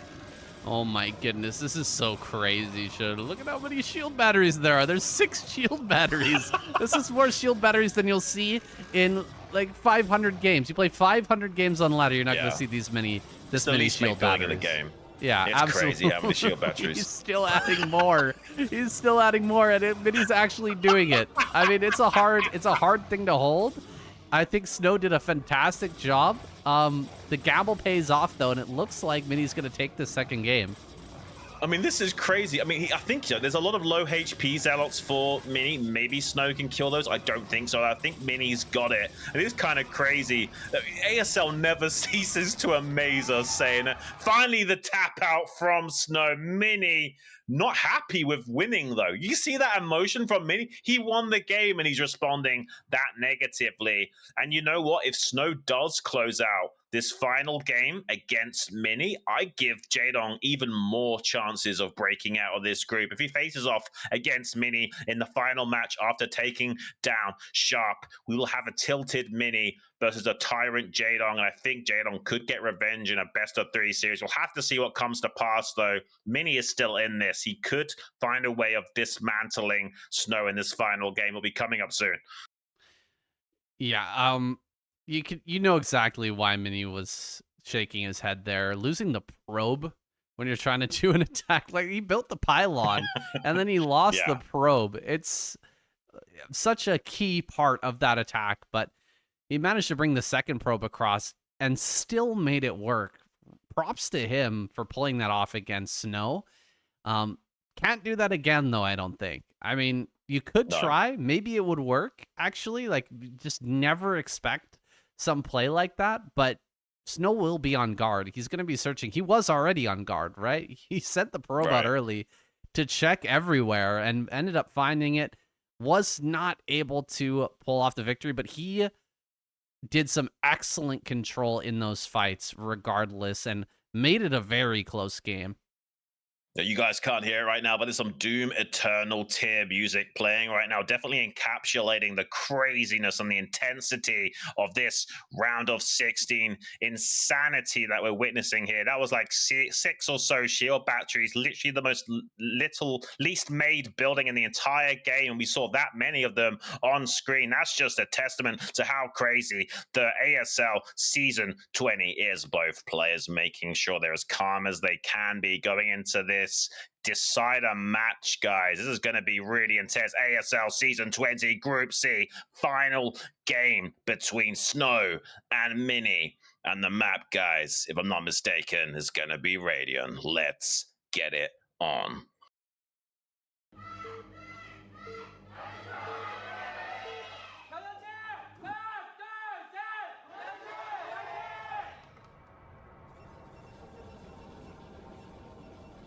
Snow here in the top right, Mini down in the bottom right, taking a deep breath there.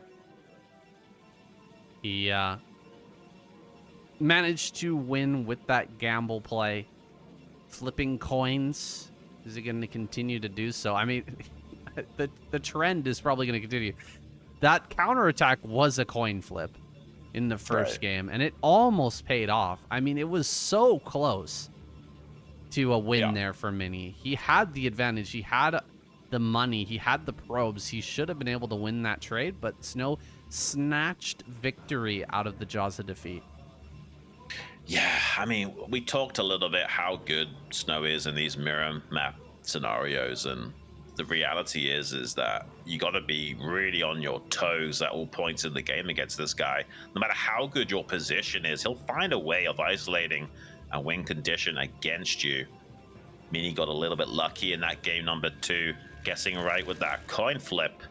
Not going to be able to pull out something like that again here. It will be a much more traditional style from both sides. He won't even go for like a 2-gate in main. It's just not quick enough to do the damage needed. He only got that working because of how close the gateways were to the main base of Snow.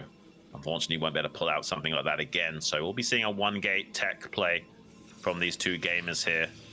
And I mean, who knows? Maybe we'll see some craziness in the mid game. Maybe Mini will throw out some DT drops or something. But I don't think so, actually. I feel like Snow is a very safe PvP player, generally speaking. So he won't be so easily blindsided by a cheeky Invisible Man tech like that. Yeah, Snow gonna come down here, sending out his scout. Looks like Mini going to follow suit, hitting a mirrored builds for now, similar to game number 1. I'm gonna try to block each other's scouting and just look towards it getting this second Nexus out as safely and as quickly as possible. And both players getting that 14 Zealot on the way. That's not only your insurance policy against something like a possible Proxy 2-gate, but also it helps you try and deny this scouting probe from getting in there early. And obviously the Zealot will, you know, absorb some shots later on once the Dragoons are out. So both players, you know, playing reasonably safe here. This is kind of like making 2 Marines in TVT. It's kind of like the necessity thing that you do to make sure you're safe against the range of play that your opponent could go for. Seems like Snow wanting to be a little bit active with his Zealot, see if he can catch the probe in transit out on the map here. But we'll now be retreating back to the safety of his ramp. Not much to say here about these opening builds. We're just getting a nice safe openers on either side. Both players able to deny the scout here, and so there can be some trickery now. Although I doubt that Mini will go for a DT play. I highly doubt it. Yeah. Because of how safe Snow is going to be. Coming forward with the Zealots and the probe, he's going to put a little extra damage there. Mini not wanting to repeat that game number 1, or that game number 1 where he ended up losing his initial Dragoon. He's going to take a bunch of damage on this Zealot. Actually, not too much hull damage, so he can just weather that, go back to his natural, and regen some of those shields. So not in a bad position as he was last time. Still going to try and take that quick Nexus, though. Yeah, no second gateway here from Snow right off the bat, which would signify aggression, or at least very safe play. Seems like Snow just wants to kind of feign aggression right now, make Mini a little bit scared, maybe delaying his own Nexus as a result. But Mini does take his own Nexus behind it, so pretty much mirrored builds from both sides here. Maybe a slightly faster Nexus timing for Snow when all said and done, but nothing too crazy. Oh, it's going to be, is that 3-gate Goon from Snow? Yes, it is. It is actually going to be a fast aggression from Snow, whereas Mini going for that 1-gate Robo. So now we are going to see Mini being put to task now. Will he be able to figure this out and defend against this aggression from Snow? It's such a strong build if they're not going for something like DT play. He has got that second gateway on the way, which does give him counterplay options to be safe enough against this, but he needs to be really on top of things still to not be overwhelmed. Yeah, this is not as crazy as like 3-gate Goon off of 1 base, right? Right. But Still pretty aggressive. He will be aggressive here. He's gonna have a lot more Dragoons.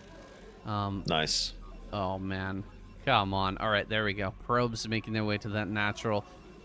Pretty annoying when those end up getting bugged out. Can lose you quite a bit of money, but Snow will get all of that lined up, and he is going to be able to put on some pressure here, but he should be able to follow up with a Robo. It's just going to be slightly later Robo. Is he going to have enough of an advantage to take a good fight and pressure Mini heavily? I think so. I mean, this is only not a strong build if you go for Observer with the 3-gate Goon, and he hasn't done that. He's gone straight into 3-gate Goon after expanding, so it's very potent still and could punish Mini There's only 4 Dragoons in the front, so they might bait Mini into trying to trade, but there's a few more Dragoons showing up for Snow just now. So is the reinforcements, though, of Mini. Comes down to who can trade the best. Looks like Snow losing 2 extra Dragoons, though, in quick succession. Mini has 1 Dragoon on red HP, so he's winning right now, but could get evened up very quickly. You can see good target firing there from Snow, identifying those low HP Dragoons of Mini. Zealot's not able to put out too much DPS, and Snow just barely coming out ahead on those trades with that extra rally point from that 3rd gateway coming online in the nick of time. Mini, though, still with defense advantage and 2 gateways over production, could hold the line, but maybe needs, I don't know, a shield battery or something to compensate. There's the shield battery. He does need something. 1 HP Zealot is kind of crazy, Xun. The rally of 3, or excuse me, Dragoon. Ooh. Rally of 3 Dragoons making their way into the natural. Good surround here. Can he actually block these Dragoons from escaping? Ooh. Reaver has finished. It's going to have a Scarab here in a moment. Can he actually survive this pressure? Reaver on the ramp, missed shot, and he has to back away. Dud there from the Reaver, and still more pressure coming out here from Snow. Mini just going to hang back in the natural and try to stabilize. Yeah, Reaver, one of the most unpredictable units in the game, saying its range is based on map regions, not actual vectors of a distance. So, like, depending on the map tiles, you'll have these, especially on the ramps, you'll have these tiny little regions. It has a max range of 3. So, if you've got these, like, reverse ramps or something with, like, you know, manually designed terrain to create ramps out of just using, you know, the tiles from the palette in the map editor, sometimes those regions are so small, the Reaver doesn't have as much range as you would think it does. Someone like Snow is very dialed into the game and very good with his own Reaver, so he kind of knows roughly how the regions of the map are divided, so he can kind of do a good, accurate guessing on how to engage those Reavers and utilize them. So he'll probably not take too much extra damage for free against those. Mini pushing out quite far from his rally point, trying to establish a strong front line here and not allow Snow to box him in too much. Yeah, I mean, he's weathered the storm. That 3-gate play doesn't really have the effect anymore. We're past that point. Mini has Reavers now. He's added more gateways. He's on a 2-base economy. He is behind in supply by a bit, but the trades, like, it really comes down to the engagements here with the Dragoon Reaver. You could be, you know, several Dragoons behind, but if the Reaver Scarabs hit properly, or if you're able to kill the shuttle, it really doesn't matter having 1 or 2 extra units. He's going to dive forward now. Oh my goodness, that shuttle is way too far forward. He's actually going to take a ton of damage. Oh, Snow's shuttle, though, is actually far ahead as well. He actually loses that one. I think he planned to snipe that great hot pickup there from Mini there to keep this alive. One more drop, one more shot. Doesn't get it off. Wow. The Reaver here at the back is going to clutch things out, and Snow will win that fight, but it was not a sure thing there, Xun. That was crazy. Yeah, this is really wild. Mini still coming up short there against Snow, despite that shuttle being way out of position from Snow. Also took a lot of hits onto his own shuttle. It was too far back to do any good, and then when he finally did bring his own shuttle to bear, Snow managed to take that out, shut down the Reavers. Beautiful Scarab connections on both sides, though. The target firing has been exceptionally high level with those Reavers. I mean, I don't even know what's going to happen in this game, but I have a sneaking suspicion that Snow might run away with it. He's looking to eventually take a 3rd base, and Mini might have a hard time keeping his own 3rd base secure. We see a spotter pylon here on the right-hand side, identifying shuttle movement as well as slowing down a 3rd base timing. He's looking to pounce on Mini as soon as he tries to get his units over there to clear that pylon. Reaver here in good position, can defend the Dragoon army coming in from the side, but this big surround is going to be a problem. Dragoons get eaten alive by those Scarabs. Oh my goodness, the connection in the center of all that is so sick, and Snow just going to push forth. Oh, looks like that'll actually dud as well. Oh my goodness, Snow just takes so many good trades. Jeez. Just so you guys know, Reaver Scarab's done after 4 seconds. There's some pretty good connections there from Snow. Can he shut the shuttle down? No, he can't. Mini really in disarray right now, trying to stabilize. Finally kills that shuttle, but 2 slugged out Reavers. Going to be putting on some pressure still. There is a shield battery to try and buy a little bit of time for this Reaver, but is it going to be enough? He will take out one of the Reavers of Snow, but Mini leaning off to the side of that bad posture, taps out. GG is called, and Snow going to be joining us in that round of 8 alongside Best and Bisu to be a 3rd Protoss, a 3rd contender for that coveted ASL Season 20 gold medal title. He's looking for it. No sulky in his way this time. Snow might go all the way, Saiyan. I mean, he looks so unbeatable, man, especially in PvP. And with 2 other Protoss already in there, that bodes well for Snow. He might get matched up with one of them in the round of 8 and might be able to take them down. During the group selection stage, guys, Bisu didn't really have much to say, but he told everybody that he would go into any group except for Snow. He didn't want to face off against Snow in the round of 16. He was happy that he landed somewhere else. So it's just the power of Snow right now. He is so scary, even in this matchup. I'm getting chills at the engagements of Snow. Like the way he positions his units and pounces on opportunities. Like the way he set up this fight was incredible. How he had the arc set up with his Dragoons out onto the flank to the right-hand side. Just there was a guy in chat just now, CRVT, talking about how he judges the range of the units seemingly better. And you're spot on with that assessment. That's exactly what Snow is doing at a higher level. You can see here at the natural 3rd as well, pulling the army positioning of Mini out and then just pouncing on him with a great pincer maneuver here. Perfect control, positioning, and maneuvering with these units. Snow just does it like no one else, man. It's scary how good this guy is with Reavers and Dragoons. Yeah, he's incredible. It looked like Mini was going to be able to capitalize on a mistake in that fight, but the first fight that was on Snow's side of the map when Snow lost that shuttle, but just did not go his way. Snow has made it through, guys. Our predictions came true, and I mean, I think this is what a lot of people expected out there. Snow to make it into the round of 8. Yeah, I certainly expected him to perform exceptionally well here today and break through to that round of 16 with style. And I will go back to my previous comment saying that that might have tilted Mini just barely enough that we could also have Jaedong still advancing as well. Still has Sharp to go through. They'll be coming up next. Not going to be the easiest of matches. I would say Jaedong Zerg versus Terran, probably his weakest of the 3 matchups, historically speaking. I'm not so sure about now. We'll have to wait and see if he can get past the hurdle of Sharp and get a rematch against Mini in the finals. That would be pretty spectacular. I would love to see that. But yeah, well played here to Snow today. This man of the hour, really high-level stuff from him. I mean, just the carrier control against Sharp in game number 1 here today was fantastic. He was even fighting in the open field and making Goliaths look silly, even when Sharp had good upgrades and a pretty healthy count of Goliaths too.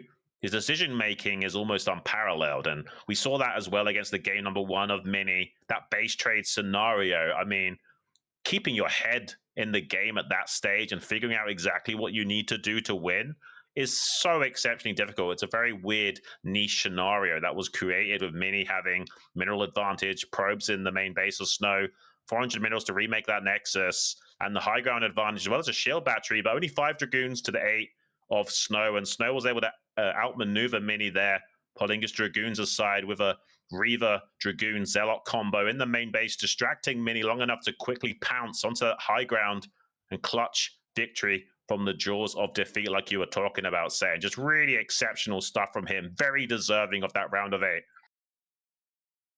I feel a little bit bad for Mini, man. That first game really should have been able to find a way to the victory. He's got to be feeling that loss as well. One other thing I wanted to mention, like right at the end there, if you guys watch that game back, Snow had almost no minerals left. He made a zealot. So like right as his dragoons made it back to take that fight and the Reaver was coming in, and, all that craziness was happening, he timed it so the zealot popped out at the same time so that he could fight with the zealot as well. It's just like the dude is another level, man. Like that Yeah. nobody's thinking on their feet like Snow. And so No. that's why I'm just so impressed with this guy, and I'm really excited to see his performance this season. Yeah, we are Zerg players, and we still root for players like Snow. I mean, at the end of the day, we care about StarCraft as a whole. We are fans of a lot of these guys, regardless of their race. It's more their personality, style of play that we are fascinated by. And Snow definitely has a place in our hearts. So does Sharp as well.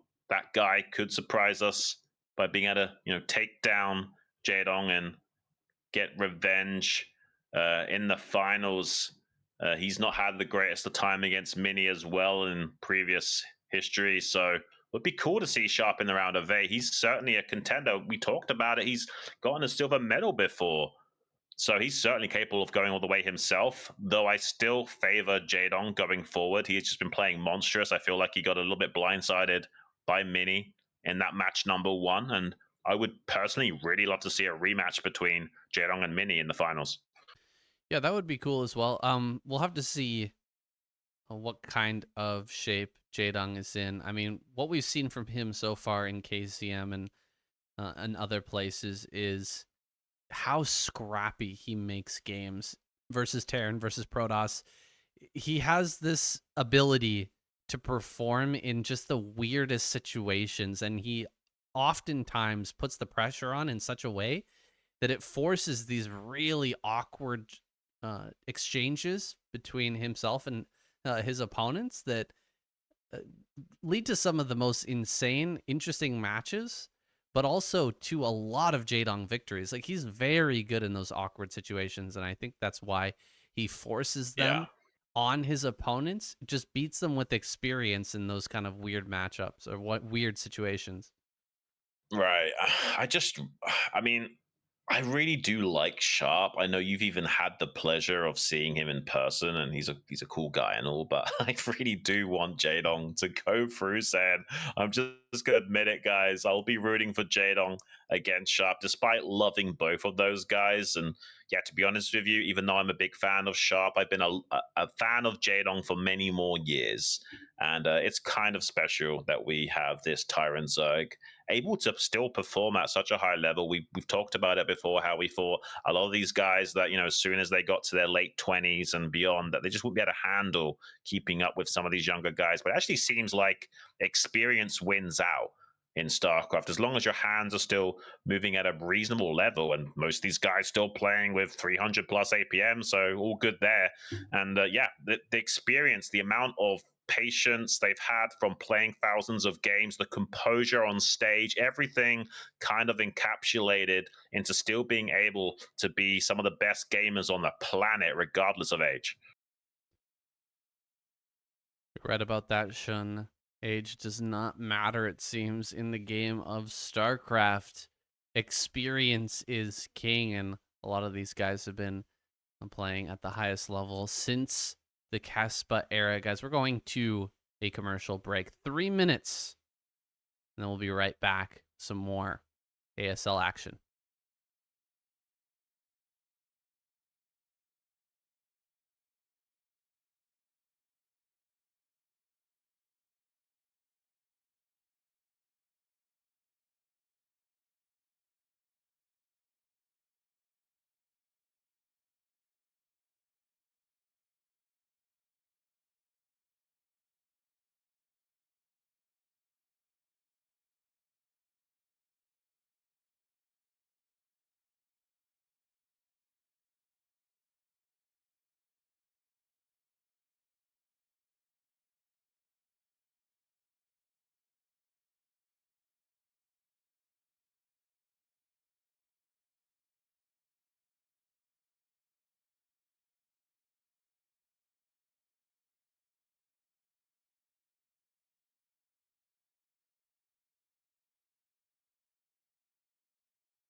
All right, guys, it's time for the losers match. Sharp versus Jaedong. Strap in, guys. We're about to see something special. A ZVT to remember. Jaedong. Oh, yeah. Coming back into his form. The Tyrant here on stage versus longtime ASL contender Sharp, who was very recently in the finals of this most prestigious of StarCraft tournaments. Just 2 seasons ago, he was smashing face, only stopped by Sulky. Then he had some health problems. He took a little bit of time off. He came back for that previous season. Didn't do so hot, kind of fell apart, but he's back now with a vengeance. Seems to be playing out of his mind once again. Can he take down Jaedong, though? Well, Sharp, you know, he's got 2 silver medals. Way back in ASL Season 1, he actually got 2nd place, being knocked out by his shuttle when things were just coming back online for the StarCraft scene. Also, in recent times, ASL Season 18 had a final position, got knocked out by Sulky for the one. Can he go the way here against the Tyrant? This is going to be seriously epic, guys. ASL Season 20 Group C losers match between Jaedong and Sharp. Let's get it started. The first map is going to be Polestar.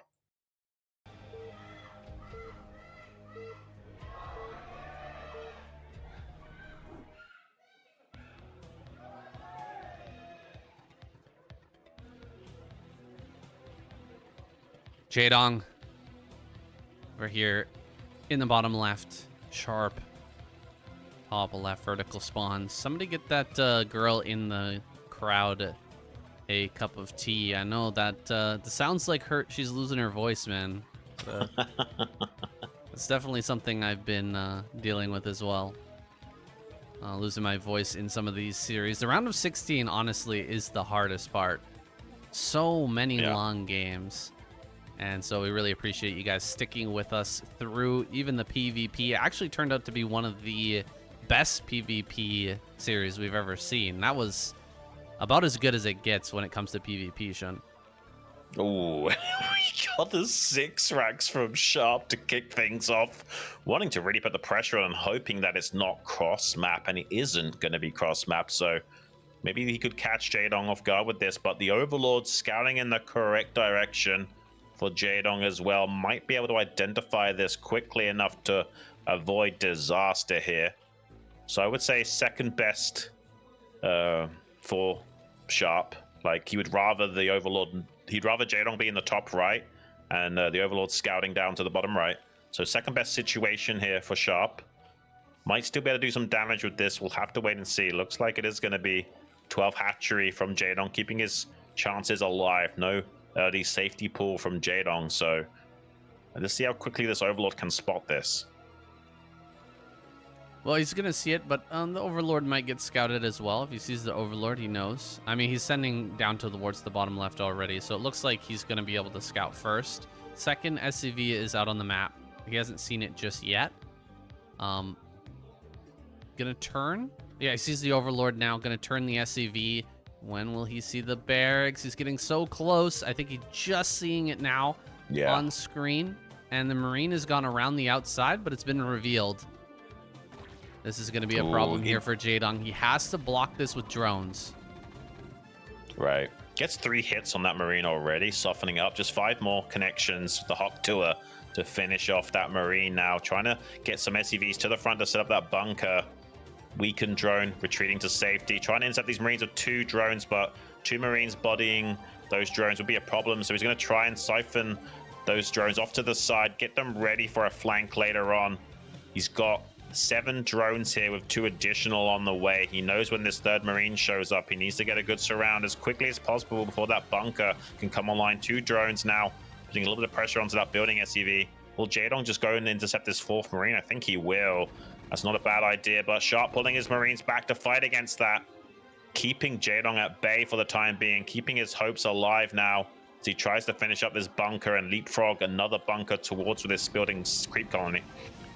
Yeah, he's building the creep colony here. He has Lings out as well. Drone's coming from behind. Can he block the Marines from getting in the bunker? Oh, the drone gets targeted down there by the bunker. Just a bit of bad luck for Jaedong. He will kill the bunker, though.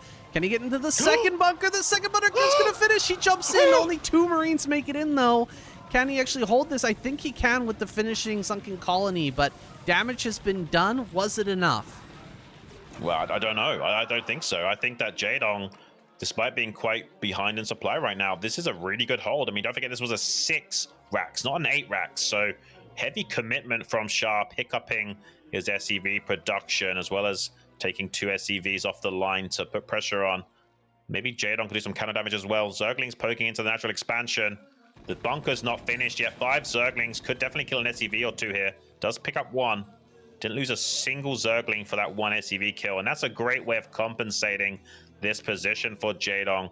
Has some additional Zerglings on the way as well. Is he going to try and just pull the trigger? Is he going to... Yeah, he's making more Zerglings. I think he's going to pounce on this bunker. He just needs like 12 or so Zerglings, and he can easily mop up that bunker like it's nothing. And if Sharp, doesn't hedge his bets against this and has, SEVs out in front, blocking the gap between the CC and the bunker and getting ready for a preemptive repair, Jaedong's going to make short work of this bunker and defensive line, saying... Yeah, I think Jaedong going to get this. He knew that Sharp was going to have to lift that barracks off. And so there was going to be some time where there was going to be no Marine production at all. Just waiting for his Ling speed to finish. Oh my gosh, he sees the Lings. Time to commit. Going in for it. Big surround on this bunker. That thing is going down for sure. And in fact, the Ling speed finishes just as this bus comes through. Oh my god, he keeps 1 Marine alive there on the high ground. Somehow, that was clutch. Though he will lose the CC no matter what. That CC is going down. Yeah. No 2 ways about it. He'll have to cancel and remake on the high ground.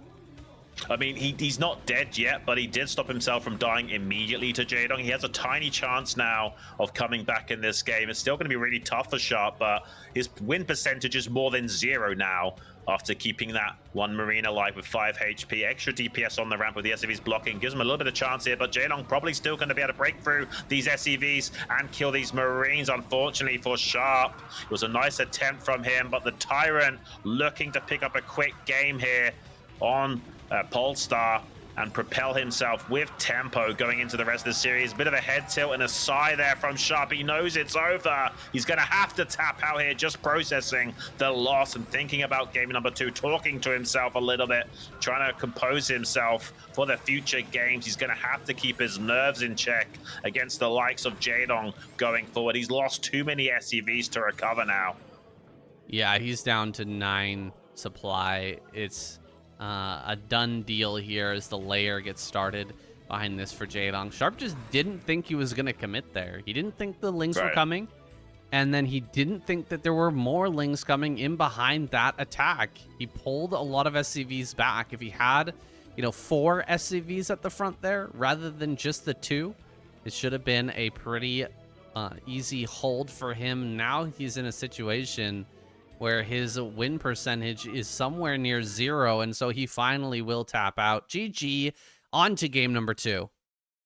Yeah, he scouted with the SCV. He was thinking, well, he made so many Zerglings, maybe he didn't make a single drone behind that, and I can somehow squeeze my way back into the game. But as soon as the SCV sees that much drone saturation, there's just no hope for the Terran. He had a Spire on the way in the main as well. Sharp needs to keep composed if he wants to be able to take this series down. I mean, just look how strong Jaedong is. That decision-making is not easy, by the way. Like, one of the things these guys have said about Jaedong is what makes him different is that sort of like bloodthirsty instinct, like a shark, able to sniff out any potential to pounce on you in a moment's notice and doesn't take that few extra seconds of sizing up his opponent before pulling the trigger. He smells blood in the water and just pounces, saying true hunter instincts. Yeah, and I mean, just continuing with the all-in there, sending in Lings constantly, not making a single drone after holding that attack until he knew that he was in a fantastic position after killing a lot of drones. Killer instinct from Jaedong on full display. But we're going into game number 2, guys. It's the ASL Season 20 Group C losers match between Jaedong and Sharp. And the map is going to be Screaming Sea.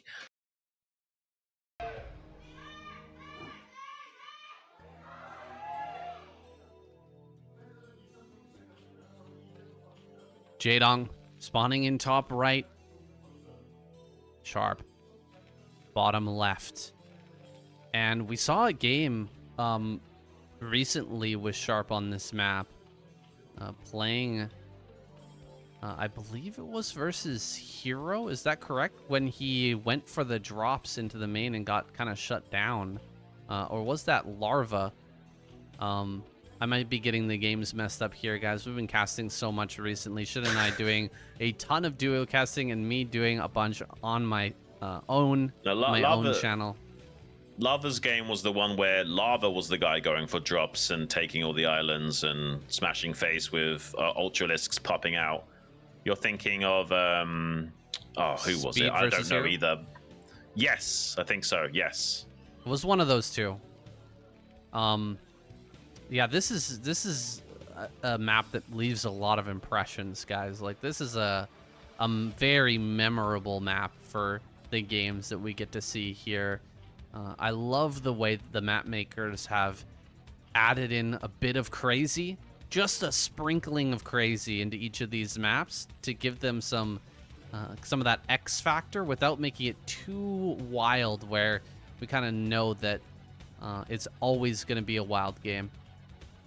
Yeah, I'm curious how Jaedong wants to play on this map. I mean, when we first saw this map pool, we were thinking, oh, this is the anti-Zerg, anti-Sulky map pool. But we have seen some pretty innovative ways from the Zerg race on operating here. I'm curious what the game plan is from Jaedong, how much he's been able to practice on this map and familiarize himself with it, and if he's got some crazy trump card up his sleeve. I mean, a lot of the time these guys will have a pocket of builds for specific maps.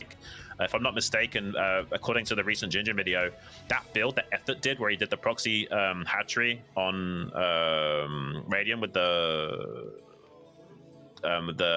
hatchery at 9 o'clock, that build order was actually Calm's build that Calm didn't get to use in his ZVZ group. So sometimes these guys will also trade ideas, and who knows what they might have in store on these maps, because they're going to be banned so often and such that you might not even get a chance to play on them, especially if you like win 2-0 or lose 2-0.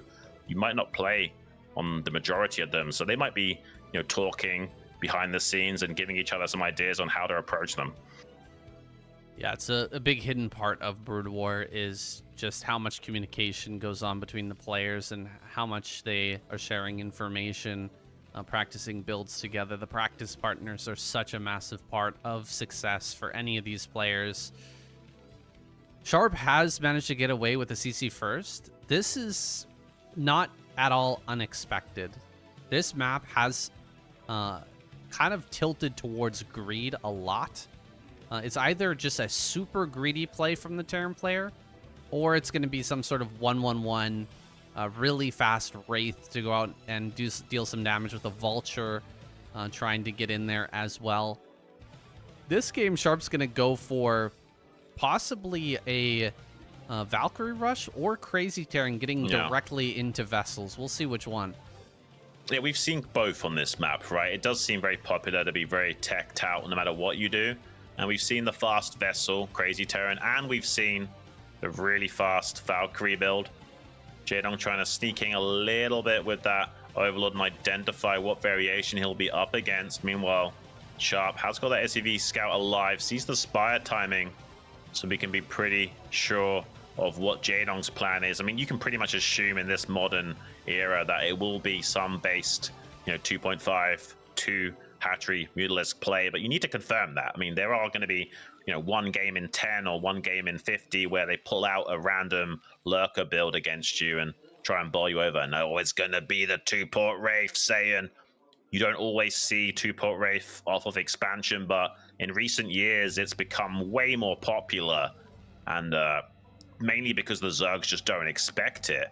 And usually you'll be doing this 2-pot Wraith of 1 base of a wall in, and with an expansion and a wall in, you can transition out of it very easily as long as you get some damage done.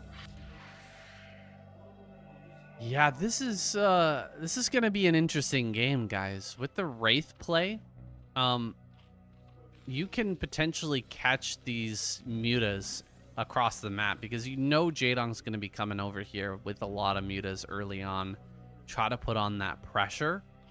If he arrives and starts to deal damage, and then Cloak finishes and the Wraiths are revealed, it could be very punishing for Jaedong. Okay, he's actually making an armory as well. He's gonna make Valkyries and Valkyrie Wraiths? Wraith? I think so. He's gonna go for Valkyrie Wraith. He's got something completely different mapped out for our viewing pleasure here today. I imagine he's gonna be making both. Oh, he's getting the up. Whoa, this is something different from Sharp. He's kind of maybe thinking about transitioning into mech from here, Saiyan. So he's already getting upgrades as well on the... No. He is going Valkyrie Wraith, but he's going to get weapons upgrades to double down into his air. That's what he's doing, I think. That's crazy, because if he gets enough Valkyries out with plus attack upgrades, the amount of visceration is insane. Like, he will eviscerate so many Overlords and Mutalisks before Jaedong can even react to it. And if he does get that Flyer Carapace upgrade, it won't matter. Yeah, this... I mean, going air Terran, it's not really a thing that we see very often. It's not... It's very atypical, but look at this. He's going to get a bunch of Wraiths, and then he's just going to start making Valkyries, Xun, and he's flying out on the map right now. He can definitely utilize Cloak here to do a bit of harassment. And here we go. He's just going to jump on top of these. Immediately Cloak. Wait, where's the Cloak? What happened to the Cloak? Okay, there it is. It's also a little bit late by about a couple of seconds or so, but that's because he's double dipping with his tech a little bit. Didn't start that Cloak as early as he could have, just because he was squeezing out other buildings like that armory, like that upgrade. Has finally got that.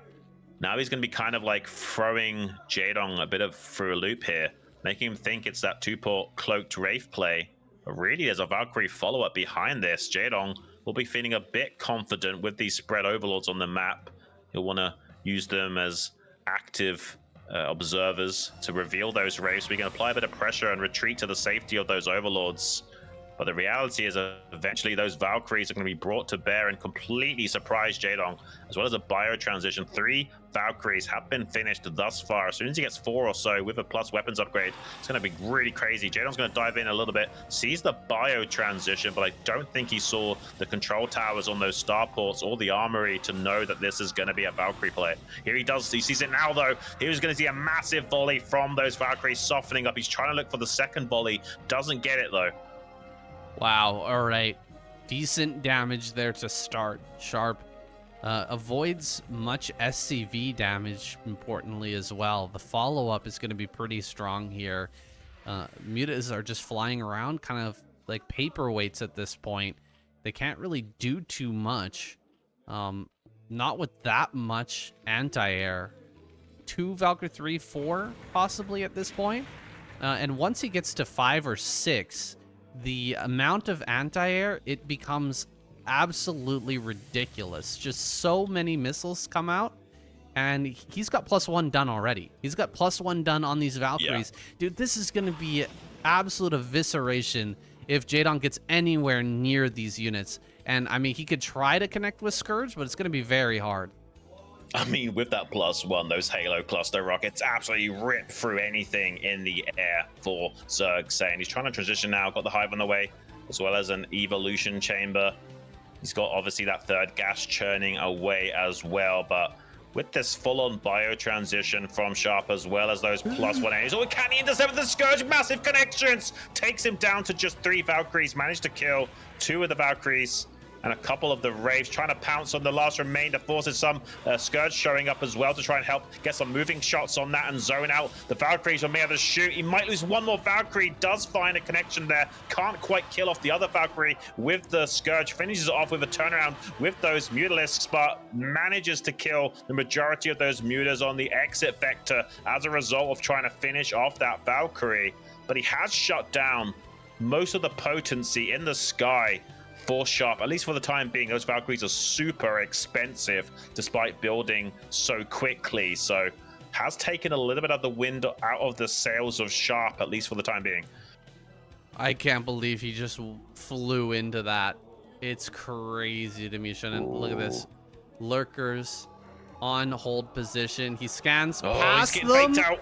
He's getting faked out. Oh my gosh, absolutely destroyed. This game is over. Wow, ripped in half with those subterranean spines. Slouching slightly in his chair is Sharp as he realizes just how hard that's going to make the rest of this game. Jaedong surging forward with some of those lurkers as well to make it even slower in Sharp being able to come and try and punish Jaedong. He's taking a fourth base behind this is Jaedong, has got that Defiler mount with Consume upgrade, probably will be transitioning into a Hydra Defiler style to keep the pressure on Sharp in this game. Man, this is really well thought out from Jaedong. He had two bait lurkers that Sharp thought were going to be trying to set up the whole position, because the real whole position was set up so much further along. I mean, wow, I'm so impressed with Jaedong right now, currently even on supply with Sharp as well. This game is crazy, Sam. I mean, this is a great showing from Jaedong. Unfortunately, kind of a flop here from Sharp. I was very excited to see what he had in mind with this build. You know, going kind of Sky Terran is just not something we ever really see at the pro level. Yeah. And wandering directly into those Scourge, he gave Jaedong the only thing that could allow him to win the fight in the air. And now he's in such a bad spot with the Marines getting lost. Like, you couldn't have planned this out better for Jaedong. Everything goes perfectly, even kills the tank. Yeah, kills the tank, that's huge, and that's a lot less firepower available to the artillery arsenal of the Terran. Here comes the Consume. Dark Swarm starting to lay down the coveted Cheeto dust clouds, causing a lot of problems for Sharp as he struggles to get optimal grip on the control of this game. And slowly but surely, Jaedong is going to start whittling Sharp down.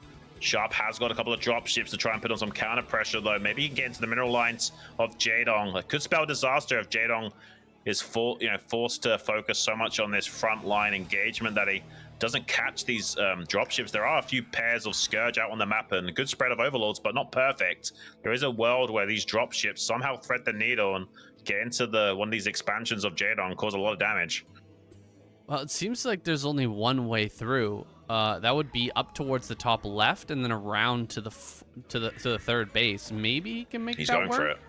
He's gonna try for it. Scan goes down ahead of the drop coming in.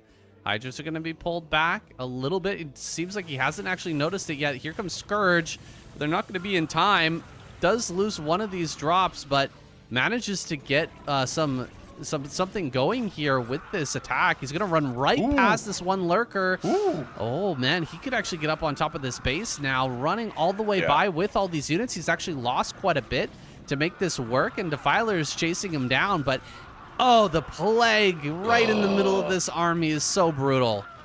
So much chili sauce all over that Terran army. He's going to easily mop it up now. It was a nice idea from Sharp to go for a bit of a gambit by running by in that situation after pulling the defense of Jaedong back, but not going to be successful in shutting down that mining base. And Jaedong, even now with drop tech, going to be taking an island base behind this. Going to be going up to 5 gas worth of production. This is not a tenable position for the Terran in any regard, and doesn't even have his own third base on the way just yet. He's building a CC in his main to flow over, but it might not be quick enough, Sam.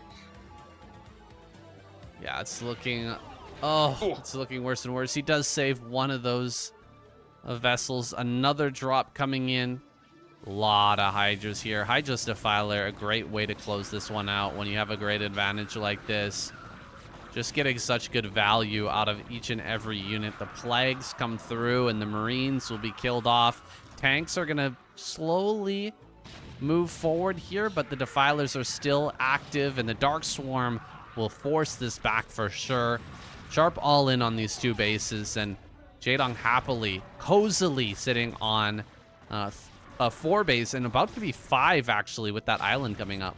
Yeah, he's eclipsing the supply of Sharp as well. This is, not looking good for Sharp, that's to say the least. I mean, he's going to float that command center over. He's going to try and see if he can get past these defensive line while he's morphing eggs. So he actually is going to break through the bridge perimeter for the time being, trying to put the pressure onto these unsupported Hydras. Meanwhile, there are a lot of reinforcements showing up for Jaedong from that eastern flank as well, shutting down this gambit from Sharp once again. He is getting top of those lurkers as they pop out the exos, predominantly just Hydra Ling holding the line, but not enough meat on the bone for Sharp, unfortunately. And Jaedong definitely hungry today, going to be gnawing through anything that Sharp throws his way.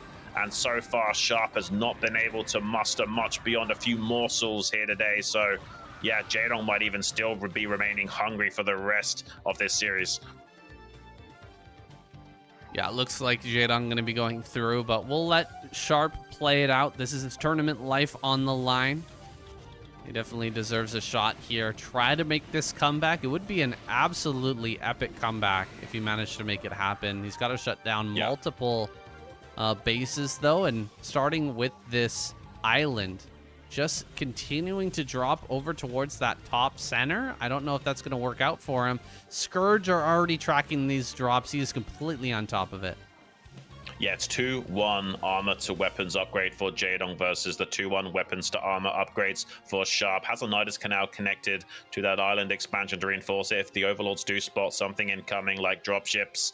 Making a few sunkens there as well to buffer and reinforce that position. Getting a 5th gas line at this point in the game is absolutely crazy. These bases do have less minerals, but Jaedong surging forward across the bridge now, trying to look for some win conditions. Does lose his Defiler in the process, but there's just not enough for Sharp to hold this bridge. And even though he is going to try and double expand and take his own 4th base, it will not be lasting for long at this rate. He is looking for some damage with these 2 dropships as well, but good response time from Jaedong, pouncing on top of that as well. Both dropships going to be taken out here, and this 4th base is not long for this world at this rate, and we will probably be seeing Sharp unfortunately being knocked out in this tournament unless he can somehow find a way of turning this game around very quickly. Yeah, this is too much. Zerg 20 supply advantage. Jaedong is ready to end this game. Going to go up onto that high ground, prevent the CC. And waiting for a Defiler here to break this final bastion of Terran defense. That 3rd base is the final hope here of Sharp, and Jaedong is going to come down like a hammer on this base here in a moment. He's just putting together the army and the tech that he needs to break that position. Still has that island up, and he's taking another one in the top left-hand corner as well. He's just got vision absolutely everywhere, prepared for any eventuality that Sharp may throw at him. Not enough tanks here to push to the middle, and no way to go around this army and try to drop. Here comes that final attack. Dark Swarm, Plague. Oh my god, that is a Plague if I've ever seen one. Yeah, that was monstrous, almost getting the entire army in one. Jaedong also taking the top left pocket island expansion to put himself to 6 gas. GG is called, and we will be having that Tyrant joining us in that final to get a rematch and maybe even revenge against Mini Sharp. Unfortunately, despite being able to get through to the finals twice in ASL, it's not going to be this time around. He is knocked out of the round of 16. Yeah, Jaedong, an absolute monster, but Sharp, he wanted to gamble a little bit, right? He wanted to try the 6 racks. Didn't really work out for him. Air, Terran, he's getting a little fancy. And Jaedong just solid play, shuts him down. Nothing too crazy. He just looks for the killing blow no matter what situation he's in. and he finds Yeah. it here on Screaming Sea. He'll be going up against Mini, who's maybe a little tilted after that snow match, but did look very strong in their first meeting there at the beginning of this day of this group of StarCraft. I mean, Sharp was looking a little bit disheveled and shook from that last game. I don't think he can quite believe how quickly it ran away and slipped through his fingers, especially after trying to counter Jaedong by going for that Sky Terran style with the Valkyries and the +1 weapons in the air. Jaedong just pulled him apart and had the answers to any questions that were asked of him. We're going to be going to a bit of a break here, guys. Run to the bathroom, grab some beer, maybe be healthy, get some water and fruit. And we'll be back here in just about 5 minutes or so for a crazy final match between Jaedong and Mini. Don't go anywhere.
All right, guys. Final match of the night. Mini versus Jaedong. The rematch is about to begin. Get fired up because Jaedong is absolutely on another level here recently, and he is back for blood.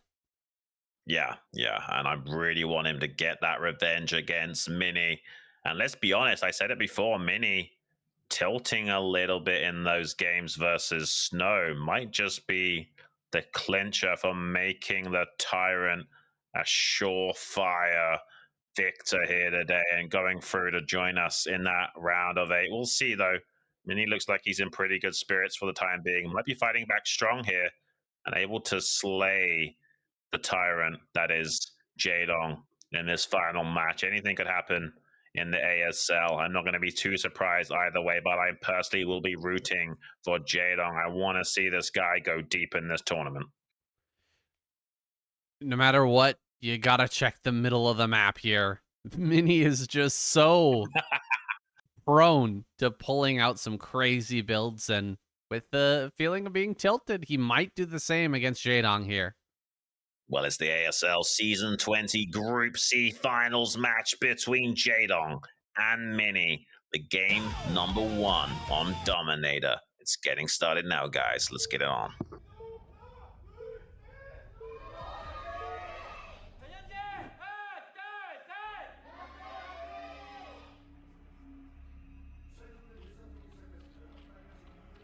Jaedong, center right, Mini, bottom left, Dominator. No probes being sent out thus far, but you wouldn't put it past him. This is a great map for 2-gate center. You can kind of place your pylon in the middle of those little doodads there and put your 2 gateways around the outside. It just allows for a really tight location to tuck your zealots to defend that pylon, and it makes it very hard for the Zerg to threaten that. Yeah. Well, I think we saw Snow doing that in the last season of ASL. Is that right? Was it Snow that was pulling that build out a few times?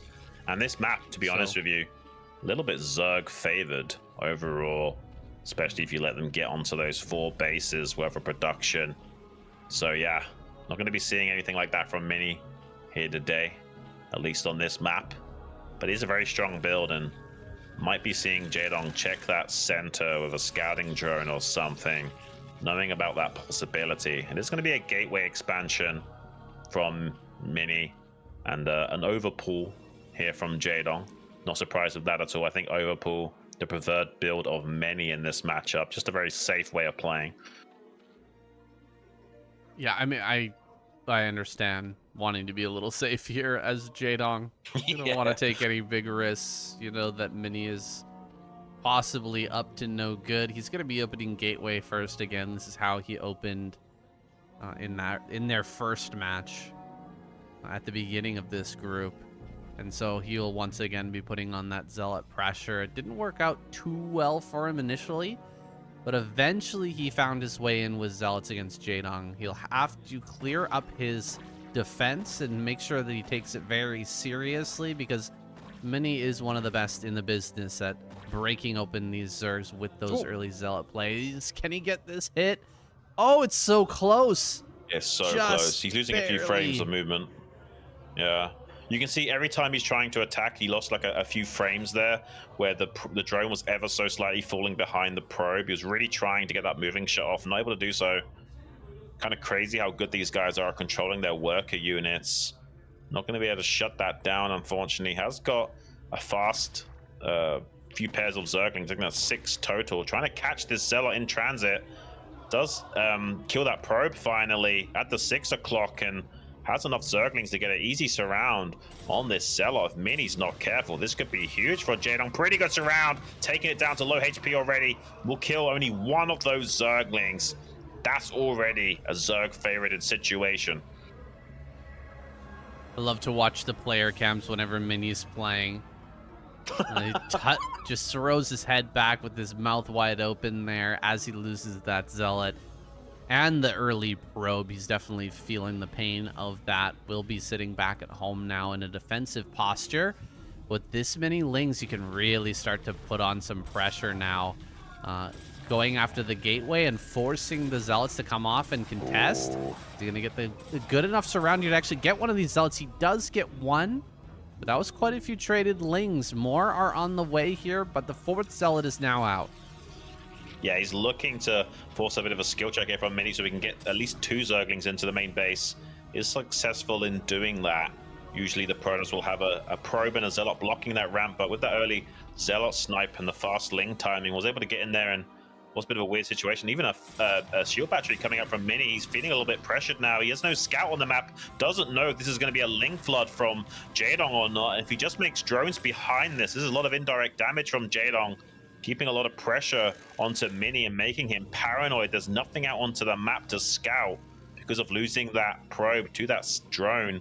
A moving shot micro, and now 4 Zerglings in the main base as well. This is problematic for Mini, to say the least. He's finally getting a scout onto the map to confirm what Jaedong is doing back at home, and it isn't going to be that ling flood. So Mini in trouble after wasting money on a shield battery he didn't even need. Yeah, this is a really good spot, and I think Jaedong just waiting for speed to come online. Probably grab speed even before getting the layers started. And so as long as he keeps these lings alive, he should be able to do so. Just keep the lings going. Eventually that ling speed will come online. He get more probes. 2 probes go down. Oh boy. I mean, the gas is already super late here for Mini. It's just finishing up now. And now the lings are going to keep on harassing this. Everything is so slow for Mini right now, and Jaedong is just powering ahead. Yeah, and he's got enough Zerglings out on the map that this Zealot counter damage should be shut down. There's 2 Zealots about to make their way into that 3rd base location where most of the drones are currently chilling, mining. And, I mean, more probes going down in the main base. Finally, those Zerglings intercepting those Zealots, preventing any drone damage. And he can tuck behind the minerals here and prevent a good trade from Jaedong. But as long as he keeps his drones alive, he's going to be feeling great about this position. Like you were saying, the gas for the Protoss is just so late, hard for Mini to really do anything in this game. And it will take such a long time for the Corsair to come out. He's going to do a bit of a surround on this Zealot. Bit of 3-on-1 action to try and take out this wall of Zealots as quickly as possible and efficiently as possible while droning up back at home, saturating all of his bases while getting that 3-hatch Spire tech online. And that Corsair timing is going to be so slow that if Jaedong wanted to, he could just make a second gas here and put on the pressure with some Mutalisks and Scourge. All right, well, this is what Mini does best, man. Look at this. He's got another Zealot that he sent out onto the map while Jaedong was clearing that one in top right. And he's going to get in here and force drone pull. I mean, he did this last game after, you know, not doing too hot in the early game and got a drone kill and, you know, displaced the mining for a bit. He's going to do the same here, not quite get the drone kill, but it's from a much worse position. Is this going to help him come back in this game? Like, it's a very difficult comeback to mount, but Mini, he is such a scrappy player. Maybe he can make it work. Yeah, maybe. I'm just not seeing it right now. I mean, Jaedong didn't take any drone damage to that Zealot as well. A little bit lost mining time, but the drone drill was so good that he put some damage onto that Zealot to make it easier for those Zerglings to clean up as well. And there's a lot of pressure on Mini. He doesn't know what's going to be the follow-up from Jaedong. Is it going to be a 5-hatch Hydra style, or is he going to go straight into Mutalisks with early gas timings? He hasn't yet got a confirmation scout. Corsair taking some time to kill this Overlord rather than going in to confirm the scout. Zealot's moving to the 4th base location just to make sure Jaedong's not being super greedy here. They're also going to be slipping by the scouting of Jaedong and try and get into the natural this way as well. So Jaedong out of position, not able to deal with this, especially if there's no Mutalisks on the way. There's not going to be much besides these Speedlings trying to play catch up. Can Mini get some critical damage to Jaedong in the main? Ooh, this is a big moment here. Getting on top of that ramp. Mini's just done a great job of hiding his Zealots where they're headed out on the map and managing to fool Jaedong not once but twice. Now he's going after the Spire as well. Can he actually get that Spire kill? Oh, it's so close. It's close. It's so close. I think he'll get it. He's gonna get it. Yeah, he's gonna get it. Oh my gosh, he tried to drone drill a little bit there. Not gonna be successful. Gets the kill on the Spire. It was a nice drone drill from Jaedong to open up the ramp to get the Lings in the main, but another run by with the Zealot at that third base location. Definitely getting drone kills this time around. Mutalisk starting to pop out. It's a great scout for Mini as well to identify those Mutalisks so we can start some cannons back at home to be safe. I mean, maybe there's a way for Mini to find his way back in this game. He's had enough time to build up a Corsair count now as well, and seeing the Mutalisk popping out, definitely a big win for Mini. I mean, this is the type of game where you just want to punch your monitor, Xun. Honestly, as a Zerg player, this is so frustrating to deal with. Mini is something else, man. Getting in and getting that damage from such a bad position, it's he's got a unique skill in just finding ways in, even against one of the best Zergs in the world. However, he's gonna try and yeah, try and zone out the Corsairs with the Corsairs while pouncing on top of that cannon, opening up the position. Now he can camp Scourge on the Stargate as well and catch the Corsair that's building as well, saying targeting down some of these probes while zoning out the Corsairs. The Stargate was so late that he couldn't reach a critical mass of those Corsairs to one-shot those Scourge, so did do a lot of probe damage in the process. Bit of a counterattack from Mini that has the +1 attack upgrades to try and put the pressure back onto Jaedong. Not that many Hydras to micro against this, and no Sim City to fall back to as well. The natural is completely open. Jaedong in a little bit of disarray right now, bringing back the Mutalisk home to defend, but Corsairs pouncing on top of those. This base is completely open. Jaedong taps out, and Mini with a bit of a surprising game #1 victory. Very strong early game from Jaedong, but wasn't able to capitalize on it at all. That's a big confidence boost for Mini, and a Mini that feels good is a scary beast. I'm a little bit concerned for Jaedong going forward. That was a Zerg-favored map as well. Wow. Damn, man. I mean, Jaedong had such a good position. He did everything right in the early game, but he missed a Zealot. I mean, one Zealot managed to get Mini rolling. Look at him praying that he can make it through this group. He's had such a tough time here today. That PvP versus Snow was such a heartbreaker, but he's managing to make it work, even through all the difficult parts. You know, we saw him head tilting. His camera was shaking during that game because he was just pounding his desk so hard with his keys. Just, you could tell when somebody's upset, when someone's furious with how things are going by their camera shaking. Because they're slamming their keys so hard, they're moving with such strength and anger. Like, you can really see it on Mini's face and in his play that he is super frustrated right now, but he's still making it work. Well, we're about to find out how this series is going to pan out, saying the ASL Season 20 Group C final match between Jaedong and Mini. It's game #2, and the map is Metropolis. Let's get it, guys.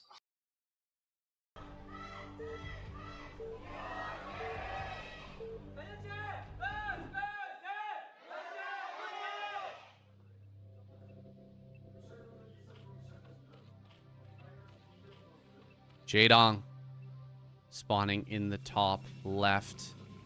Mini top right here on Metropolis. And guys, it's been an awesome series. It's been an awesome tournament so far.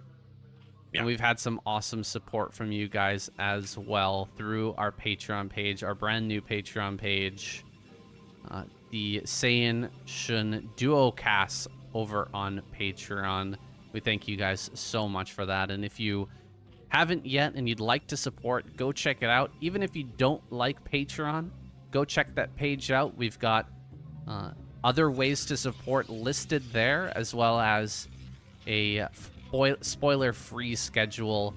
And we'll be updating you guys on all of our future casts and where to find them from that page as well. So please, don't hesitate. Go over there. Join up. It's free. And if you want to support with some money as well, we do super appreciate it, because we want to keep doing this for a long time to come. Absolutely, Saiyan. Yeah, really big thank you to you guys that have supported us thus far and will support us in the future. It's honestly been quite humbling how much support we've got out there for you guys. I mean, we do this for the love of the game, obviously, but if you do support us, we can keep dedicating as many hours and effort on, you know, making sure we bring you the very best of cast as possible, and hopefully do this for many years to come here as well. I mean, I don't know if I'm sure I speak for us both, where casting ASL is one of the highlights of our year, saying it's really a big treat. It absolutely is. Oh my goodness, Xun. Jaedong going for a 9 pull speed. We got 9 pull speed. And it's against a Forge first. If he makes 2 cannons right now, Mini is going to be in a phenomenal position. Jaedong taking a huge risk here, and it's really not going to pay off because of this first scout. Yeah, I mean, there is a world in which you kill this probe scout, cancel the speed, go lair and do like a really super all-in one-base lurker build and try and bust that way. It's usually not going to work. It's better against Terrans. So he kind of has to commit to this and kind of hope for the best. Maybe he can make a few extra pair of Zerglings and still get a run by on that. He can transition, obviously. He just needs to throw down the hatchery and play from behind. And we see players like Sulky had been so successful in playing from behind for so long, and actually isn't going to block that drone from placing the hatchery. So that's already a little bit of a win for Jaedong to compensate. If Mini had blocked that even just a little bit here, would have been annoying for Jaedong, since he didn't make any additional lings at all. If you notice, this is just 6 Zerglings. No extra commitment from him. Sees the bad news with the Overlord that it is going to be those 2 cannons, so he makes a round of drones. Probably no additional Zerglings at all now. And yeah, he will just have to swallow being slightly behind. Oh, he really wanted to. Oh, so close. He really wanted to see that. Oh, it's Lings. It's Lings. It's Lings. Mini was doing such a good job of keeping that alive, but he didn't keep it alive long enough, and now he has no idea that it's pure Lings heading his direction. However, he is being super careful here, and so he pulls some extra drones. Will he be able to survive this incoming attack? How many Lings can slip by, if any? Yeah, nice play from Mini as well, attacking his own building with the probes to simulate a hold position here, so it won't just be immediately pushed aside and allow these Zerglings to come in. 5 is pretty minimal, but it should be more than enough. He's making a cannon in the main base as well. He's really committing to this. He knows it's probably coming, and he's guessed right. And Jaedong, unfortunately, probably not going to be able to make this work. He has got a fast 3rd hatchery on the way to transition. Oh, Mini's pulling probes off the line. He's going to go in for it now. Can Jaedong get on top of these cannons? Some probes trying to stop this round on the cannons. He will get at least 1 of these cannons quickly. Can he get the second? Probes blocking pretty well, but not good enough. Mini is going to lose the natural control. Zealot coming out, but will get quickly surrounded by those Zerglings to boot. Jaedong doing damage here. Another pair of Zerglings coming out to help as well, to make sure he gets Overlord. Good damage in this He just natural lost Overlord. expansion. He just lost an Overlord in the main base. The cannon in the main base. Supply blocked. He Oh cannot my reinforce God. anymore. What you see is what you get. He has got some Zerglings on the way. Is it going to be enough to do some critical damage to Mini, though? Trying to help keep this Zealot alive with the probe support. Can't block the wall yet. We'll get these Zerglings into the holes of these defenses. Absolute pandemonium right now. So many probes are falling, but Mini can stabilize with that Overlord supply block. Yeah, I mean, the Overlord, the supply block is so brutal. Oh, it's so painful. He's got hardly any drones to work with. He can kill the gas. He can kill the gas, but there's 3 Zealots out now. He can start to pressure, or he can just sit here in this wall, send 1 Zealot back into the main. Can he actually kill that Zealot? I think he can if it's just 1, but with 2, he actually pulls 2 back into the main. He kills the gas geyser. Running behind the mineral patch is not an option. Great block there with the probe to try and stop the run by once again from getting out into the main base, the Lings out into the main base to do a little bit more damage. I think that Mini might move out with these Zealots now, although he really shouldn't. More Lings have been made here for Jaedong. I mean, he shouldn't without a second cannon finished up. He did a good job of blocking those Zerglings after they focused down the gas to prevent too many Zerglings surviving. So he killed 2 out of the 4 in his main base, making it harder to, like, you know, dive onto that cannon into the natural expansion and surround those Zealots, as well as getting more probe damage in the main. Maybe he could more easily snipe these gas probes later on with 4, but he won't probably be able to do anything with these 2 in the main now with that cannon support covering everything. The tech is so slow for Mini. Can Jaedong catch up with his own drone count back at home? He did take a very fast 3rd hatchery, so there is still an opportunity for Jaedong to do a full transition now and basically play just 3-hatch Hydra in a bit more of a middle-of-the-road style rather than trying to necessarily kill Mini. He might just make Hydras, you know, to be safe against the Corsair timing. Maybe apply pressure to the wall, and he could kill this gateway in the wall still. Dude, if Jaedong didn't lose that Overlord, this is a completely different game, but he is stuck into a position where he kind of has to all in, and it's going to be Hydras coming up behind this. Mini should suspect that Hydras are coming, but how committed is he, and when are they actually going to arrive? He doesn't want to start making cannons until he absolutely has to, so he's being really safe here. Trying to push out with the probe. That gets instantly eliminated. Hydras are being made now on a very low economy. Can Jaedong break this natural? Will Mini have cannons in time? I mean, he's made a decent amount of drones, but he's, gotten to that 973 threshold to support this 3-hatch Hydra play. I mean, he could attempt to transition, but you're right, it's probably smarter just to pull the trigger on some kind of all-in here and try and make up for the fact that he lost that Overlord. Doing a straight-up transition might not be strong enough against the likes of Mini, who's moving out of a 5 Zealot timing. We'll be able to maybe identify these Hydras as they're in transit, buying him valuable time to squeeze out the necessary cannons. You might better get a good surround on these Zealots and prevent their retreat and mop them up, but we'll have enough time to react to the Hydra bust now to maybe get the necessary cannons finished. That's still a beautiful maneuver, though, from Jaedong to isolate and surround these Zealots so quickly that they will now not be able to buffer in this wall-in, but did provide him ample time to start some additional cannons. 3 cannons are finished, which is the minimum threshold to start to hold against something like a Hydra bust, but he will probably need to pull a little bit of probes off the line if Jaedong executes this well. Yeah, he's going to try and come forward here. He could try to snipe one of the cannons, open up the position so he can kill the forge there. You have to kill that cannon on the top and the cannon on the bottom, though, with the positioning from Mini. Gateway, of course, is fair game, free game here. He can definitely go after that. Only 1 Hydra back at home? Okay, no, he's got more. He's got more Hydras back at home. Sometimes we see these pro players leave just 1 Hydra trying to optimize for the bust, but definitely not the right call. He gets both the cannons. He gets them both. Now he can kill the forge. This is a big moment here for Jaedong as he macros out of this behind the attack here. He's going to just get this kill. Oh my god, can he actually get it? He's losing 2 Hydras. I mean, for a second I thought he was going to make a hatchery to sunk and contain Mini, but he decides against that. He saw the drone on screen and didn't move it back right away, and I thought, is he going to leave that there and make a hatchery later? But no, it looks like he's just going to try and pick up this forge. It seems like he was in agreement with both of us, saying he wanted to have his cake and eat it. He wanted to put on some 3-hatch Hydra pressure, but he also wanted to transition behind it. So, I mean, our assessment was both correct in the end of the day, and he is going to be getting that lair online after that 5 hatchery production, and after killing that forge, the gateway, that many Zealots, and forcing a few cannons out of Mini, we'll still have a pretty potent mid-game to work with after all said and done. Yeah, this is shaping up kind of nicely for Jaedong. The catch on the Zealots was really clutch. Getting the Lings behind and then diving on top of them. It opened up the ability to dive here for the cannons. If you've got 8 Zealots in front of those cannons, you're just never going to be able to get into position to kill that forge. But he managed to get that surround. He gets the forge. He has the follow-up. He's got the hatcheries. Can he make this work? He has a pretty decent drone count, and there's a possibility he switches into mutas now with only 2 Corsairs out here. Maybe he can do a mutalist transition and really throw Mini for a loop. DTs are coming out.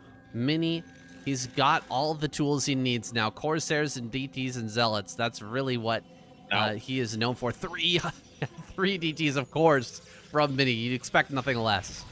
Yeah, and he's going for a 6-gate into third expansion. Usually you're either going for like an 8-gate 2-base timing, or yeah, like the 6 gateways into third base. It's kind of like the two schools of thought for Protoss, and it seems like Mini assesses that he can get away with this fast third base. It is on the way towards the Zerg, so quick path of attack here for Jaedong, but the DT's kind of trying to put Jaedong on the back foot and not allow him to have the map control necessary to identify and shut this third base timing down. Shuttle as well on the way.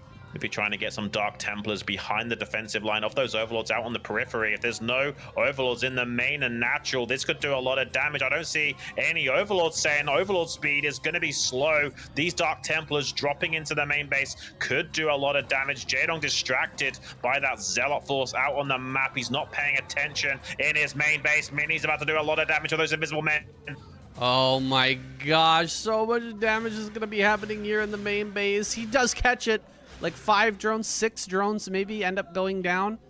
Oh, Mini is so consistent with a play like this. It's a shame that Jaedong didn't pick up on it.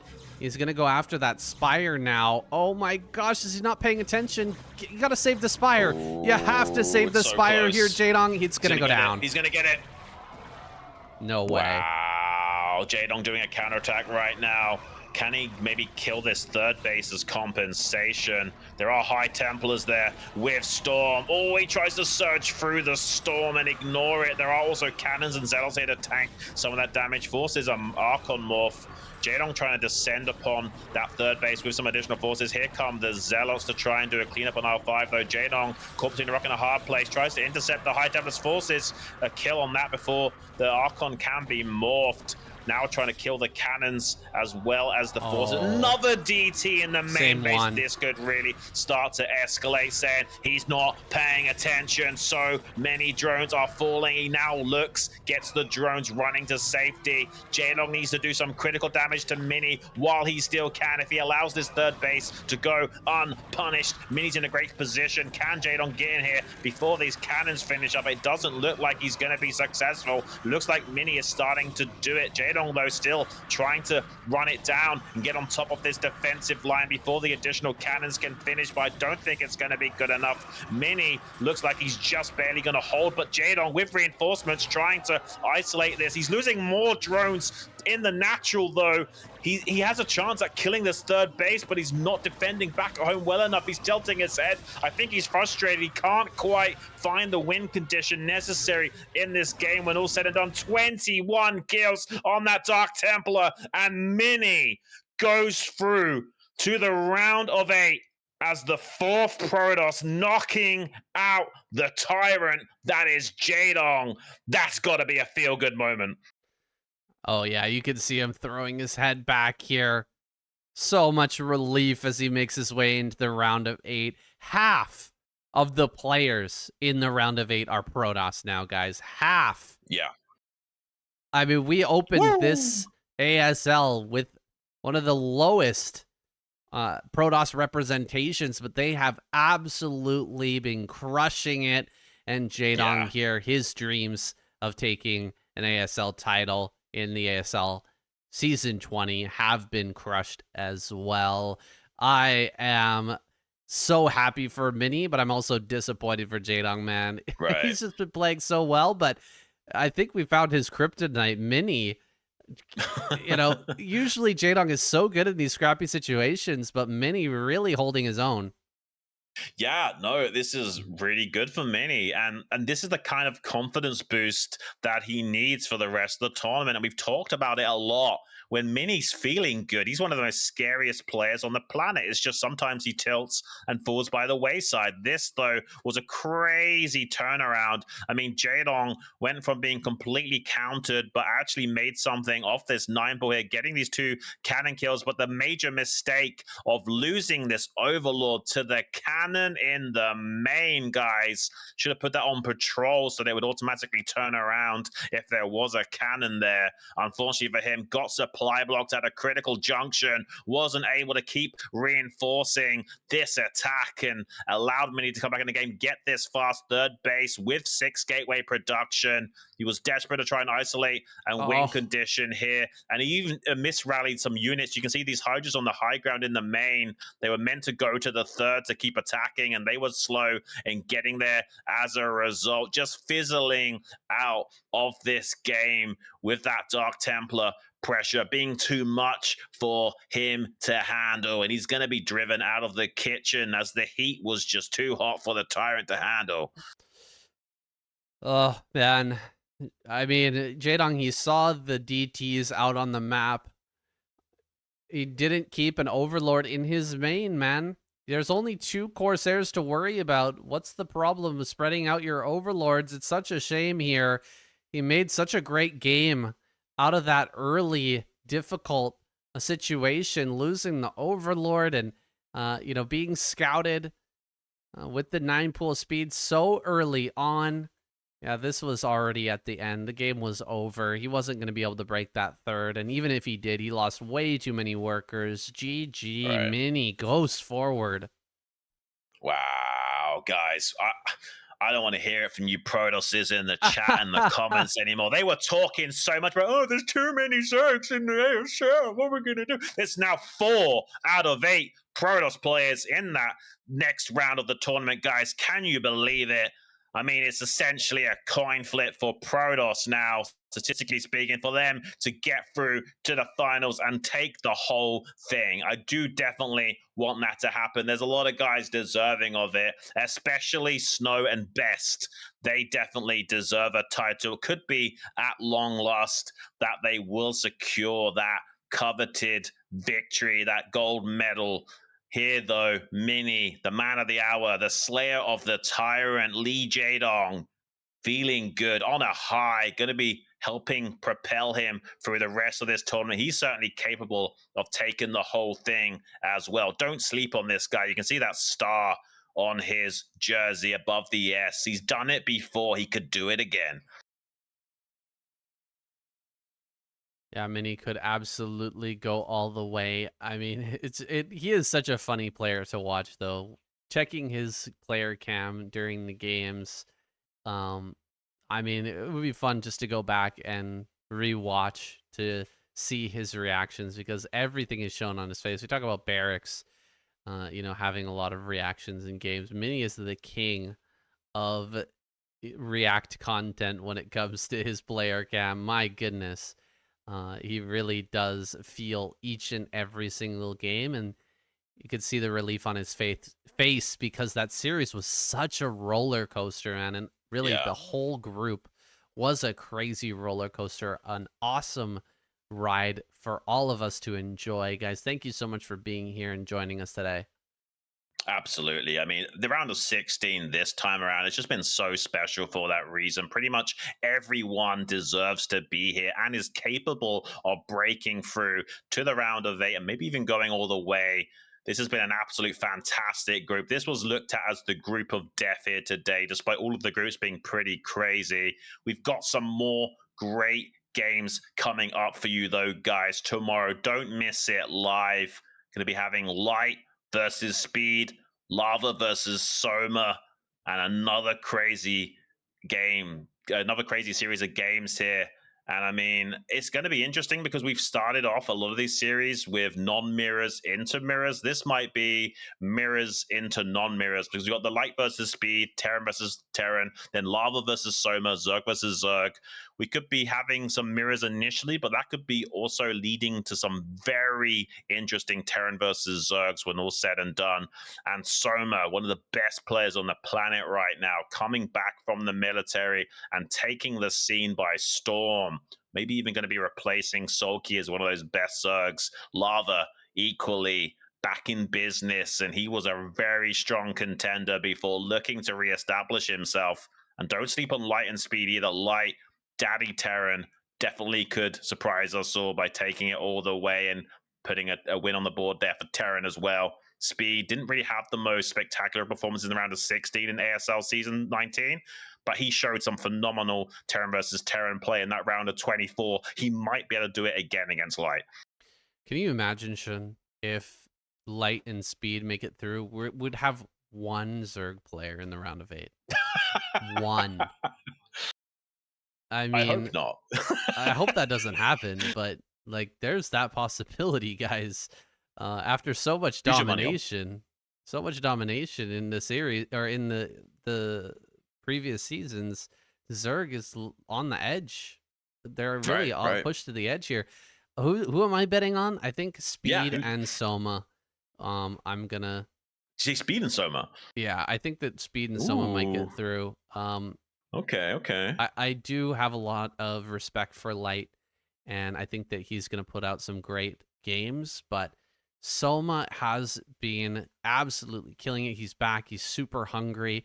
He was amazing when he left for the military, but he's been kind of practicing on his own all throughout his military uh, service, and he's very hungry. Then we've got Speed, who kind of disappointed me last round of 16, but hey, Barracks, same sort of story. He came back and just crushed it in the round of 16 Yeah. this time. I think someone like Barracks actually has weirdly more chance of winning the whole thing than someone like Light, but you can't sleep on Light. He's one of these guys that has just so much experience under his belt, and one of the better decision makers and executors in the game. He doesn't necessarily have the best mechanics. Someone like Barracks has better mechanics than Light, but the reality is Light, when it comes to decision making and executing these timing attacks and these niche build orders and weird situations, Light is the guy to look at. So I agree with you, Speed's a great player and all, but I'm looking more at like Soma and Light getting through. I'm not totally decided on that. I think we also could see Soma and Lava both somehow breaking through. I don't think so, but I'll be looking to Soma and Light getting out of that Group D.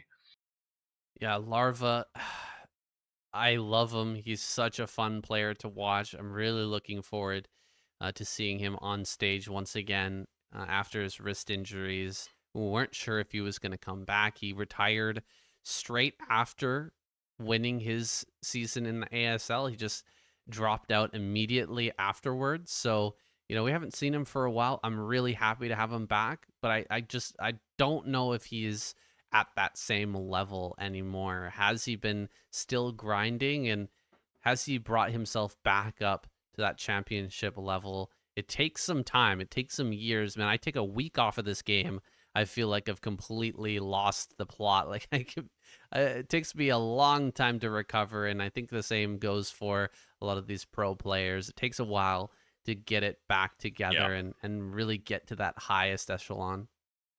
Well, guys, that's going to be all from us today, but do not sleep on tomorrow. It's going to be seriously epic. Maybe some of the best mirror matchups we've seen in the current season of ASL. Going to be Light versus Speed, Lava versus Soma to kick things off, and then maybe some great TVZs as well in that winners, losers, and final match. Saiyan reckons that it's going to be Speed and Soma getting out of that group. I reckon it's going to be Light and Soma.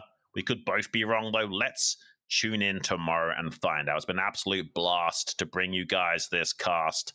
That's going to be all from me today. Is there any final words, Sam? Yeah, leave your predictions in the comments, guys. Let us know what you think. We're reading a lot of those comments and responding to a lot of them as well on YouTube, and we're reading all of the live chatters as well. So thank you guys for hanging out with us today, and we'll see you tomorrow.